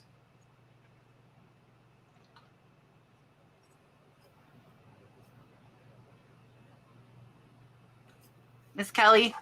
Oh, I'm sorry. I thought you said Dagny. Miss Kelly's like, I did say Dagny but do you only use Dymo branded? No, I don't. I use a generic version that is available through Amazon, and they have the little oval marks in between the labels, which is the proprietary aspect of it, and they work. So they're about $8.90 something a roll. So that's not too bad. I'm sorry about that, honey. I was waiting for Dagny to answer. It's okay. Dagny, do you only use Rollo brand for your Rollo? Yes, and you can get I was buying them through the Rollo website, and then they're $19.99 for 500 of them. But then you're paying for shipping. So when Jocelyn said, you can get them on Amazon free shipping, so it's just $20 for 500. And I do get the Rollo because I don't want if they come off on the boxes. I know that those work, so I use the Rollo brand. Yeah, I use generic. The Dymo is super expensive, but they buy a whole bunch because they were like doing this huge sale one time at Office Depot, and I was in there. But other than that, they are pretty expensive. They are. Mm-hmm. And I will caution though, Yep.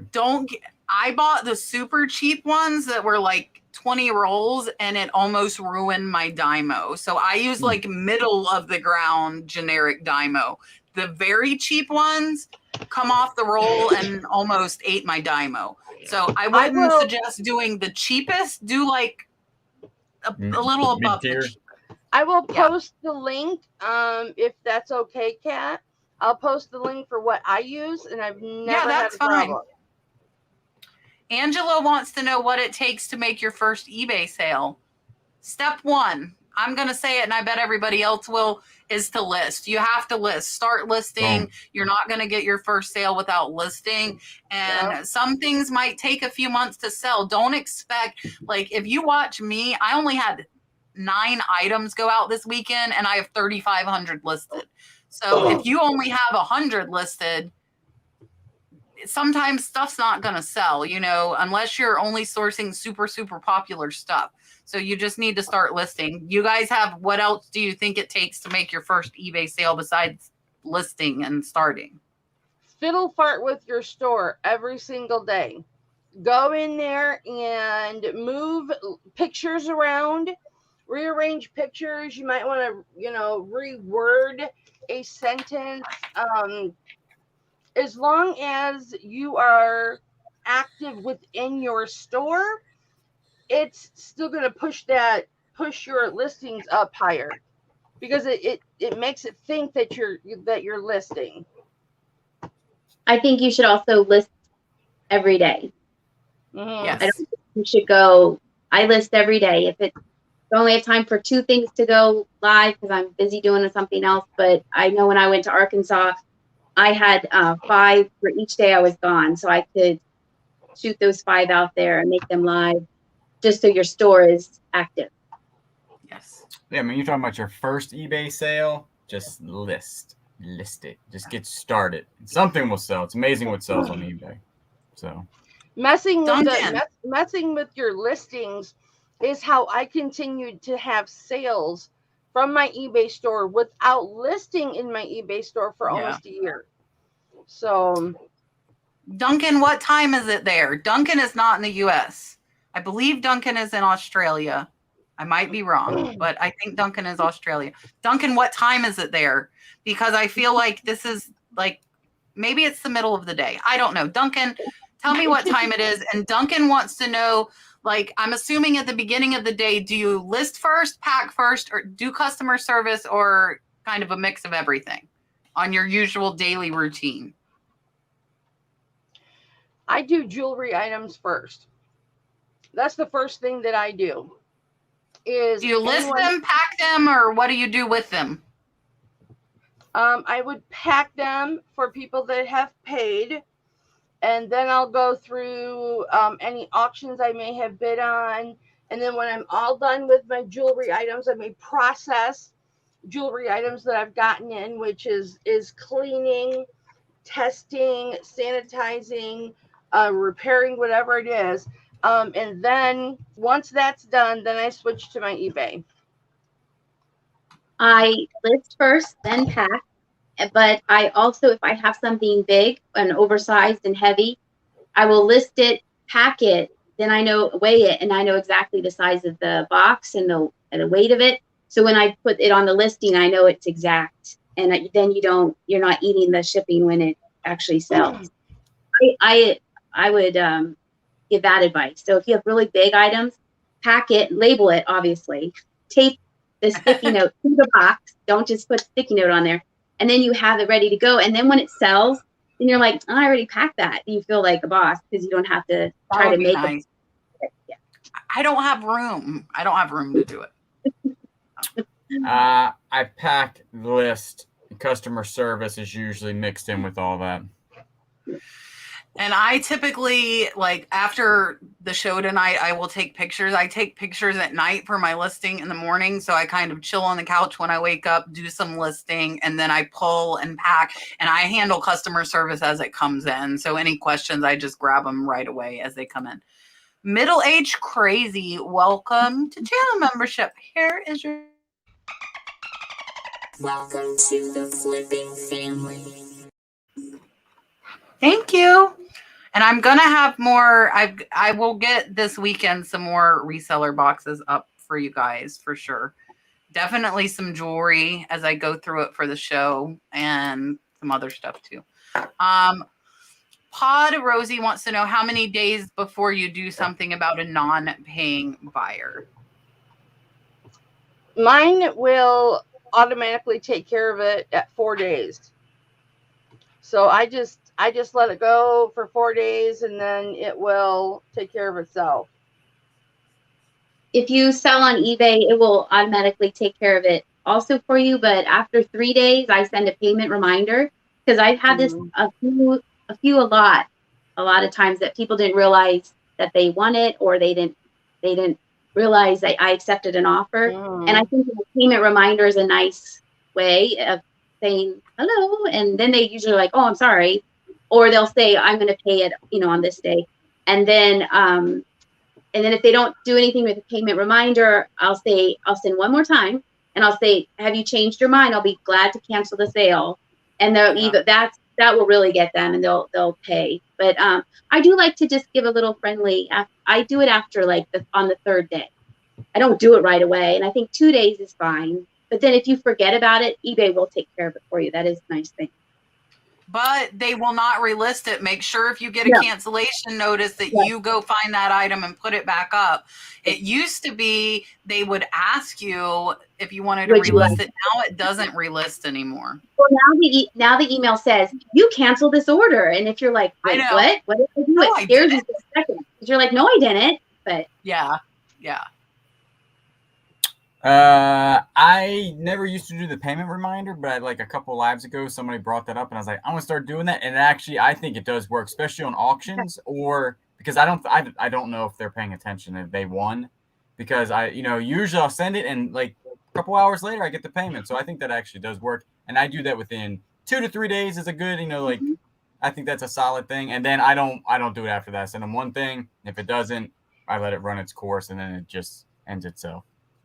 Yeah, and I will send, like Dagny said, like on the third day, and I'll be like, hey, do you plan on paying for this, or would you prefer I just cancel it, is how I word it. Keep it, or Do you, like, hello? Yeah, hello. basically. PWA revokes. I said it, I'll say it again real quick. Under every video, including this one, there should be a join button. If you're on the computer, if you're on the phone or a tablet, sometimes it doesn't show up, but there's a little join button that shows you the different levels if you would like to see more stuff about the memberships. Oh, I know. I did say when a week from Saturday is our next sourcing live, and a week from Monday is the next shipping live. Karen wants to know, Dagny, have you named your new mascot yet? There I will be see an coming update. soon. There'll be an update in tomorrow's video. Ooh. Nice. I am looking. Sandy said, how often do you send offers, or how do you send offers if eBay doesn't say to do it and you don't have watchers? Sandy, you cannot. You can only do it if eBay pops it up there for you. You can't like make it happen. No, there is a way. There is a way around it, Kat, where you if they ask questions, then you can respond with an offer. That's one way. I know.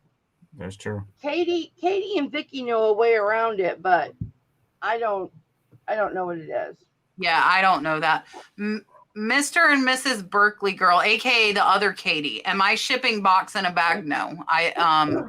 That's really cheating the system, and if you do it, you do it. It's not something that I do, though.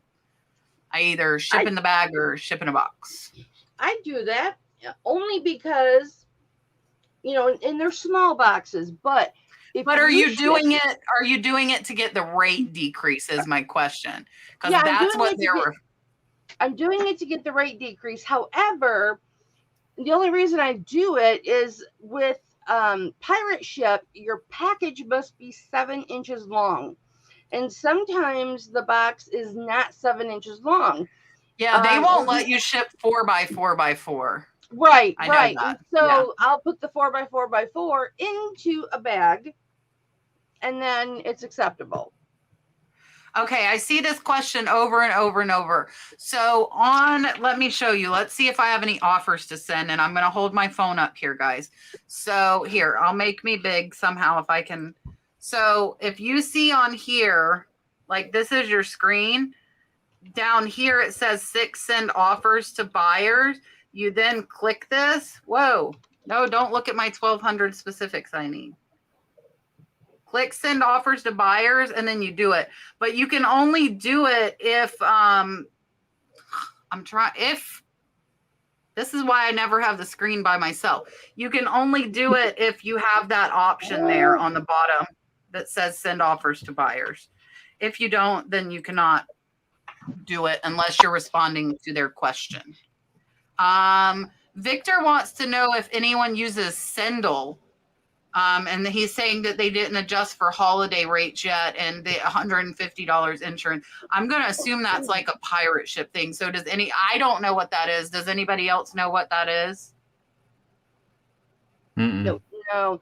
I put the link, you guys, to the Amazon labels that I purchased. They're like $9.55. I have to buy 4 rolls at a. We go through some labels. Do I think I get so GSP is the same rate as pirate ship direct. So I do think I get more orders because I use standard international versus GSP, because I get a lot more sales on lower priced items that people I don't feel like would use GSP. Kim, as long as you do calculated shipping, your buyer does.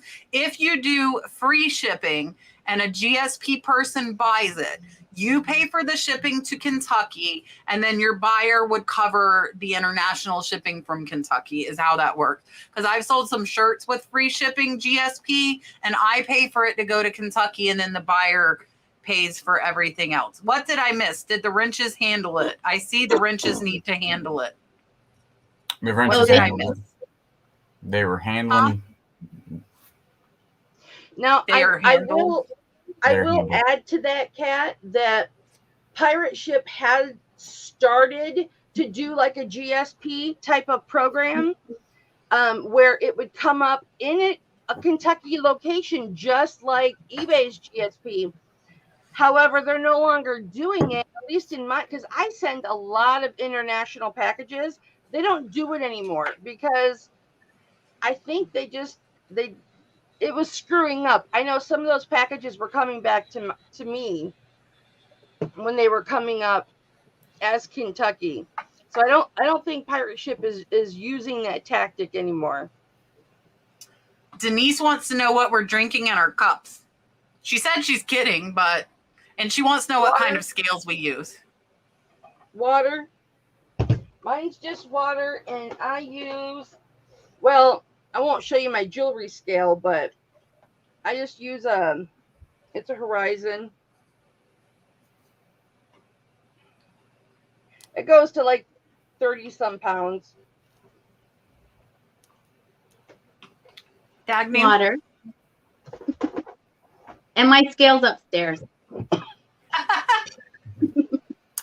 I'm drinking water with electrolytes and vitamin C, watermelon flavor, and I use a scale that's like 12 by 12. So it's 12 by 12 by 12. So it's a big base, has a detachable face, and it goes up to like 150 pounds. Julian, I'm drinking water with watermelon electrolyte powder. Yes! What the heck? That's weird. What the heck? That is very strange. It's a good taste, you know. We're alike, but not. It's a very good taste. Yes, that's exactly what I'm drinking. And I use an Accutech scale that goes up to 100 pounds. And somebody asked earlier, they said they couldn't read the numbers on big boxes. So my Accutech has like the old phone cord, and the reader goes out like a foot or two from it, and then you can read it. And Richard is going to order something from Dagny so he can get a gift. Richard, thank you. Aww. Look, see, VC is on me and Julian's size. And that's what guys, you have to do what works for you. And obviously it depends on the buyer and the seller. Look, Sandy's putting ribbons on it. Guys, it just do your own thing. I don't put packing peanuts in it. I don't put packing peanuts. Thank the Lord for no packing peanuts. Some of my jewelry, I will wrap the boxes in a coordinating colored ribbon. Just depends on the cost of the jewelry item. Like, Kat, you got a really nice setup when you bought your necklace and slide from me. Okay. Texas lady says, does anyone here sell Native American turquoise jewelry? Miss Kelly down below does. So if you subscribe to her channel, and she does live jewelry auction, I do if I can get it at a good price. But turquoise Native American jewelry tends to go high on auctions, and I tend to get outbid on it. So I actually answered her question earlier. Okay, good. Guys, we are fixing to enter the quick fire. We are going to answer these questions as fast as we can. Good night, Jocelyn, even though you're probably already gone because that was like 30 minutes ago, just in case you rewatch. So we have about 40 minutes of questions to get through in 10 minutes. So let's see what we can do here. All right, here we go. When you list something and immediately get an offer, do you take the offer or wait a day to see if you get a full price purchase? I take it. If it's at night, I wait till the next day. I take it if that's what I want to sell it for. Right. Yeah. I take it if it's a good offer and just be done with it. Neat finds from Naomi. What would you suggest for first year resellers going into Q4 as far as inventory, supplies, or is there anything else she's forgetting? Just get your USPS free supplies now before they run out. I think you're good. Use your eBay. I'm sorry, Dagny. Go ahead, baby. Inventory and supplies. That's good. Yeah, I'm going to mimic the USPS like flat rates and then the shoe boxes and number 7s. Yeah. I don't think you're forgetting anything, Naomi. I think you're good to go. I typically don't see a bump in Q4, I will say, because I tend to stay pretty even all year round because I sell one-off and collectibles. And I feel like newer items tend to sell better at Christmas, but that's just been my experience over the past few years. Risky business. When selling multiple quantities of the same, so Miss Kelly talked about this a little bit earlier. There's somewhere in that listing that you can choose your preferences and put like the first item is this much and then the second is this much. Mm-hmm. But I don't know that that's something we can easily tell you on here, unfortunately. Debbie, I do not think, from hearing from my members in Canada, I don't think Facebook Marketplace is allowing shipping in Canada just yet. I'm scrolling. All right, hang on. We got some trolls. Oh, they're gone. Cats, eBay. Yeah, my mods are pretty good. Thank you, by the way. And most of my mods, pretty much all of them, have YouTube channels. So check out the mods that are helping us get rid of the trolls. We do still have 435 people in the chat. So thank you guys for hanging out with us throughout the show. The name of my eBay store is The Nurse Flipper. And the link is to my eBay store is in the description of all of my YouTube videos. You'll see a link to my eBay store. Question. Does Dymo offer shipping manager software to track orders? I don't think so. I don't think so either. And Dagny, no, I don't. Do you use that? No. No. Okay. No, I have no idea. Okay, Dennis, sign her up. Chrissy wants to know how we think the postal slowdown will affect us. I don't think it will affect us. It'll affect our customers because they're having to wait longer to get their packages. But as long as we have our item out there, like if you have 1 day shipping like I do, as long as I have my item out there for porch pickup the next day, I'm good. I'm covered. It's just the customer that's going to have to wait a little bit longer. I hope it won't. I think that you're going to get more messages from your customers about where's my package. Mm-hmm.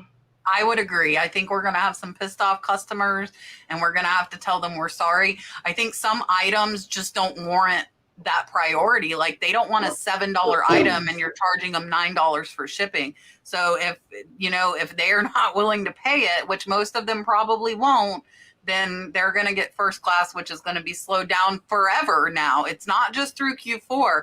The delay in first class is extended throughout it. Pam, if you put an item up on bid and it sells lower than the item is worth, do you have to accept it? Yes.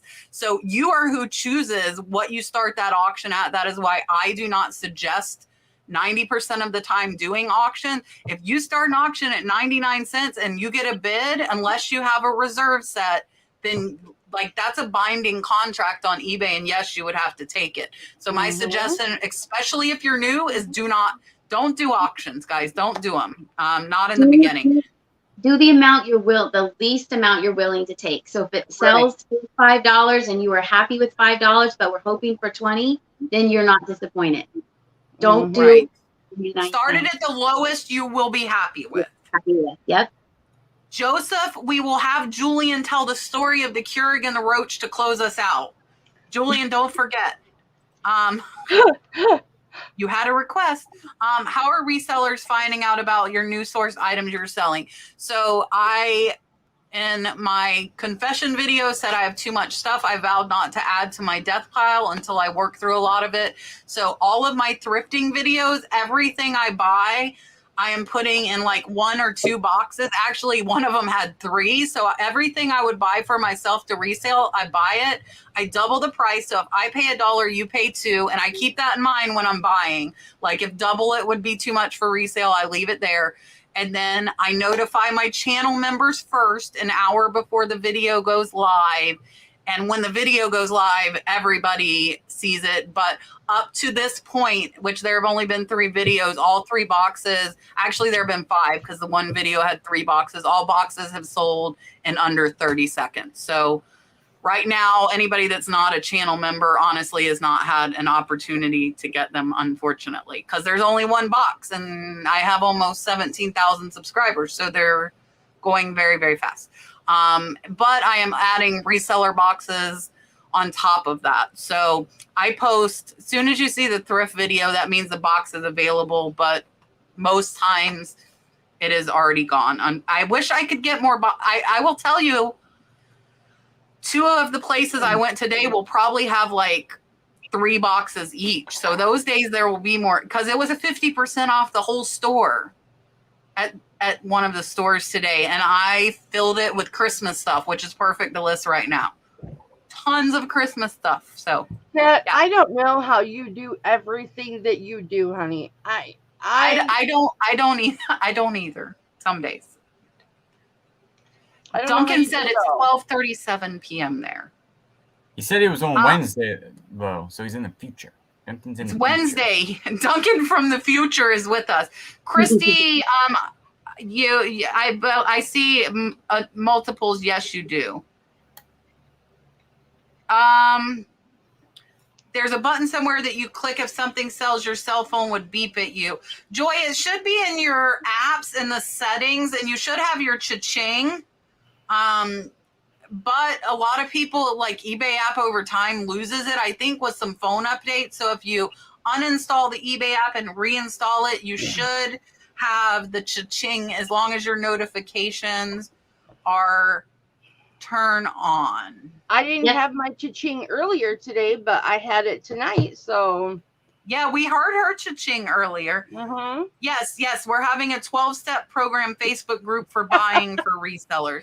Miss Siggy, I am so glad to see you. I haven't seen you in here for a while. Thank you for coming in. I miss seeing you in here, my friend. Yes, 31. Yeah, I was almost at 35K last year, and it dropped down. What did we drop down to, Julian? Me and Julian stay really close. Yeah, we were like I think we dropped to like 25 or 26. We fell down, and it's got it back up. I'm still scrolling. I think we've gotten through.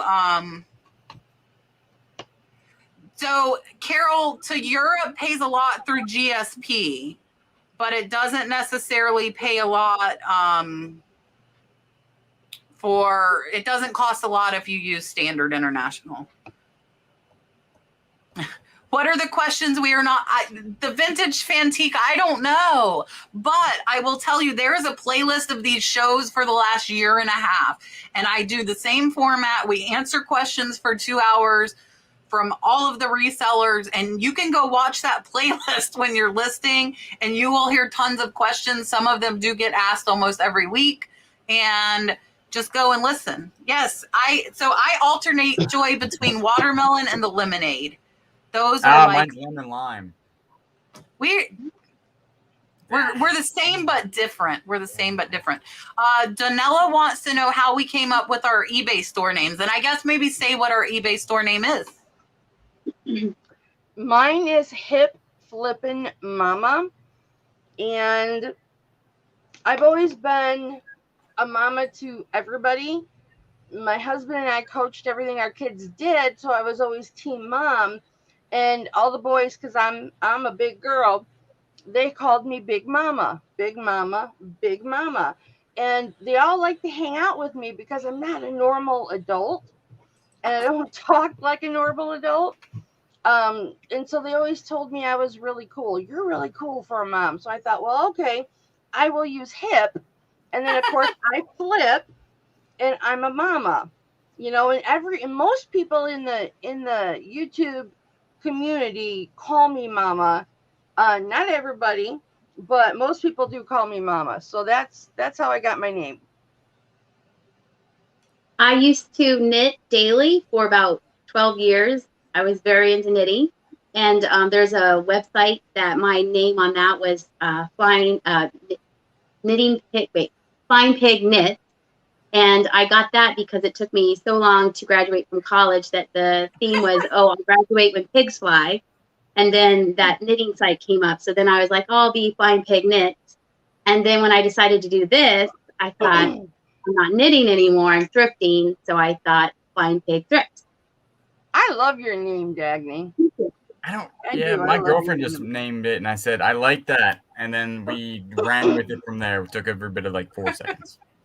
And mine is because I'm a nurse. I still am nursing 2 12-hour shifts a week. Actually, the next 2 days I am nursing. And Flipper because I'm buying and flipping things. So I think like for those of us with a YouTube channel, it's super important to keep our name the same across the platforms just for building a brand. Everything. So like I think all of our names are the same. Like here, Facebook, eBay, YouTube, we Instagram. keep it the same just to build a brand. Yep. This is a tricky question. Carol wants to know if we would rather shop with or without a buddy. Nobody. I have shopped with a buddy. I have shopped without a buddy. I am not the most graceful, eloquent lady. I wouldn't say I'm a lady at all. I will bulldoze you over to get to something before you get it. But I'm more than happy to pick you up off the floor, brush you off, buy you a new outfit. Look what I got. And take you to lunch because I bulldozed you over. No, I prefer to shop alone. I get to do both, but I have the best shopping buddy. So I have Jocelyn, but I also shop with Kat and Dale. And it was fun. Like I'm not like Mama. I'm not competitive. So if you want this or look what you have, I feel there's plenty for everybody. But I like being by myself, but I also like shopping with a partner. Me and Kayla will tactically destroy a yard sale together. So we don't shop together. Like it's not like side by side. We usually, like I say, I'm going left, you go right, and then we know what we're looking for. So it's like a more strategic. It's like a military operation. Yeah. It's not like we're there together, but we're all, you know what I'm saying? So go. Yeah. Like when we're pulling up, we're like, dude, I see this, go for it. Yeah. I'm about 50-50. I do occasionally, like I had so much fun in Pennsylvania thrifting with everybody and Julian and I'm not competitive like that either. Like we were handing over stuff to each other, and a couple of pickers and they live about an hour from me, went to a couple of estate sales and both found like tons of stuff. But I also like being by myself because it's kind of therapeutic and like, you know, kind of in the zone. And especially when I'm recording, you know, I don't have to like worry about talking to somebody else. And even when we went, like, we still kind of like, we were together, but like we were, you know, like edged above, and like Dale would be in one aisle, I'd be in another. But, and same with Julian, like we were together for a little while and then we like, whoop, and then we met back together. So I'm about 50-50. Jane, let's face it, the people that we're with do not want to stand there while we comp items. You know, it's like coupons. Other resellers, though, from what I've seen, though, everybody gravitates towards different stuff, too. Like, Julian's looking at different stuff than I would look at. And even Dagny, though we sell similar items, we still were grabbing different stuff because we don't all have the same taste and the same knowledge. So I don't find it to be like that I hate it. I like doing it, but I don't think I would want a regular shopping buddy unless it's mom. Mom just goes in and walks around for a few minutes and then she sits in the chair and waits for me quietly. She just likes to get out of the house. But other than that, I like it occasionally. I'm assuming this question is to me from Jane. Is there a reason you don't use international first class through pirate ship for items under 4 pounds? For me, it is because it is easier just to use eBay Standard International. I like to print all my labels together. I don't want to have to go out to another system to do it because typically we're selling 30 to 50 on a good Monday. This Monday, money-wise, was a great Monday, which I wish it could be like that every time. I make $1,000 on 10 items and call it a weekend. Mm-hmm. Oh, no. I just realized international first class is 4 pounds. When I'm sending jewelry items and stuff that are over a pound, I'm clicking priority. I don't have to you do that. You don't know. It goes up to the 4 pounds. Yes. Irene, I will tell you, on eBay, there are at least four different places for addresses. So you need to go into your preferences, and there's like 4 places. Like when I got my PO box, there's like your ship from, your preferred, your business. Like there are 4 different places. So you need to go into those settings and click them. Let me see if we can get a couple of more questions real quick, and then Julian will tell the roach story, and then the ladies can say goodbye. So Dayan wants to know if there's a difference between standard, international, and global. There is, and if you don't see it, not all eBay sellers are eligible to use GSP, guys. So if you're not, you're going to have to use the standard. You don't have a choice. I'm not sure how they decide that, but not all sellers are eligible for GSP. Amanda wants to know if I can explain why to use an auction versus buy it now. I will try, and then Julian will tell the roaches. And this was the last question. Because Amazon has built a society now that wants items and they want them now. They do not want to wait 5 days or 7 days or 3 days. They want to buy it and they want it in their hand tomorrow. That is just the society now. When I started eBay, it was auction. For 2, if your item is not very popular, your buyer is not going to find that item in those 5 days. So if you start it low, you might get no bids, or you might end up getting a lot less than you would for buy it now. At buy it now, you set your price and let it go. And auctions, you're also having to relist if it doesn't sell, and you're paying way more fees. So that's why for 90% of items, they are better off as buy it now. You do your research, you find out what that item or items like it sell for, and you set your price. Hi, Joe. You're very late. You're in trouble. Just kidding. I love you, Joe. All right, Julian, tell the roach and Keurig story, and we will tell the ladies goodbye. Real quick, I'm super cheap, and I bought a Keurig at an auction that was supposed to be brand new. It was not brand new. I had to spend $25 on an extra part. Got here, it sat in the house, the Keurig did, and I saw a little roach. I'm in the palmetto state. We also have big palmetto bugs. So this was not the correct roach for me to see. It was a little tiny guy, and I was like, maybe it's just something weird. So I killed him. Couple days later, I saw another one, little guy, and I was like, this is bad. Called the exterminator. He was like, bro, German roaches. And I traced them pretty much back to this Keurig. So I was like, dude, throw that thing away and then do the entire extermination. I don't know if you guys have been through a German roach extermination.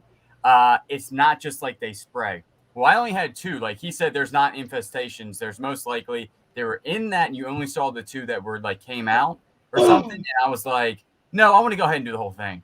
And he was like, because he didn't see any other place. When you do this, they only focus in on your bathrooms and your kitchen. They drill holes in all of your cabinets. You have to remove everything from your cabinets.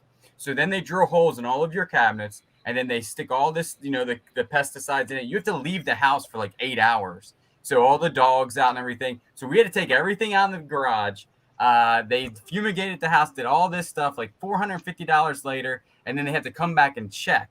And if they find anything else, they have to then redo it again. Well, they didn't even find a dead roach when they came back. They were like, no, we really think you only had 2. So I was like, hey, but I killed everything else. If it's like anything, like dust, I'm pretty sure died, and like my soul. Because they sprayed some nasty stuff in this eye. It was like it just fumigated, and they were just liquid. They sprayed a lot of liquid. It was a lot. Had you drank any coffee from that Keurig? I used it once. Ah! That's all right. I think they were my friends. They just came out to see me. They were like, "Boop, what are you doing messing with our home?" And I was like, "Get out of here." Bless your heart, baby. Bless your I saw heart. somebody. I know. I saw somebody ask about shipping. I know Troy Mountain Man Treasures did a couple of videos on like global shipping versus standard international. I search YouTube. I don't have any like specifically on that. I don't think any of us do, but somebody does. All right, Miss Kelly, I'm going to make her big. Mark and Richard, thank you both so much. OG&Z and Otnip Draw Flips, which is Ford Pinto Flips backwards, for those of you that are wondering. You guys both are a great help. I really appreciate you. Kelly and Dagny, I appreciate you ladies coming on.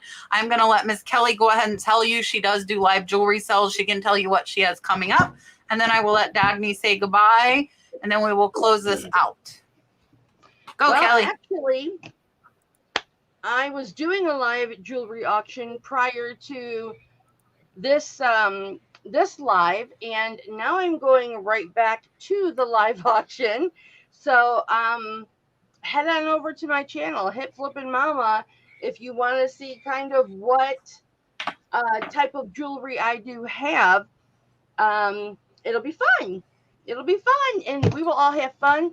And I'm not always such a nice girl on my YouTube channel. Sometimes I get a little bit dirty-minded. But okay, well, try and halfway behave. Maybe. Yeah. Okay, no, I won't. But Saturday. She said no. She's not going to lie. Saturday, no, I'm extremely honest. Saturday, I will have my next auction at 12 noon Eastern time. And then again on Tuesday. Now, starting next week, I'm going to incorporate auctions on Thursdays as well in a way to help newer resellers who want to get into the auction business and teach them what they need to do, how the process works. And so I'll be having them on my channel on Thursdays just to kind of get their feet wet and call their auctions for them. So lots of fun stuff. So go subscribe to her. Hold on, I got to find the Dagny link. Where did it go? Dagny's like, no, you're big. Dagny, you're adorable. I'm so big. I'm so sorry. Thank you. A little bit too much. Thank you. Okay, I'll let you out. Thank you, Kat and Julian, for having me back on the show. It was nice meeting Mama. And you can see my videos on my YouTube channel. I'm intending to do them Monday, Wednesdays, and Saturdays. And I sell on eBay, and I also post a lot on Instagram. Thank you. Right. Thank you so much. Yes. Julian, any words for the masses here? Me? Oh, let me see who's on next week, and I'll tell you guys while Julian's saying something. Say something. I just thank the guests for showing up. We do appreciate it. And I think everybody that comes out in the chat, we do appreciate it. We had over 450 y'all hanging out. So we much appreciate everybody coming out every week. And next week we have American Arbitrage and Golden State Picker, who were both recommended by my viewers. So as long as nothing goes awry, that is who we will have.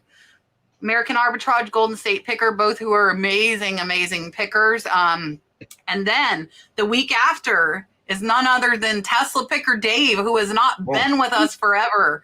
So I am excited to have him back, and Dom Primetime Treasure Hunter, who was in here earlier. So that's what we have coming up the next 2 weeks. We are here every Tuesday, 8 p.m. Eastern Standard Time. And we will see you guys next week with American Arbitrage.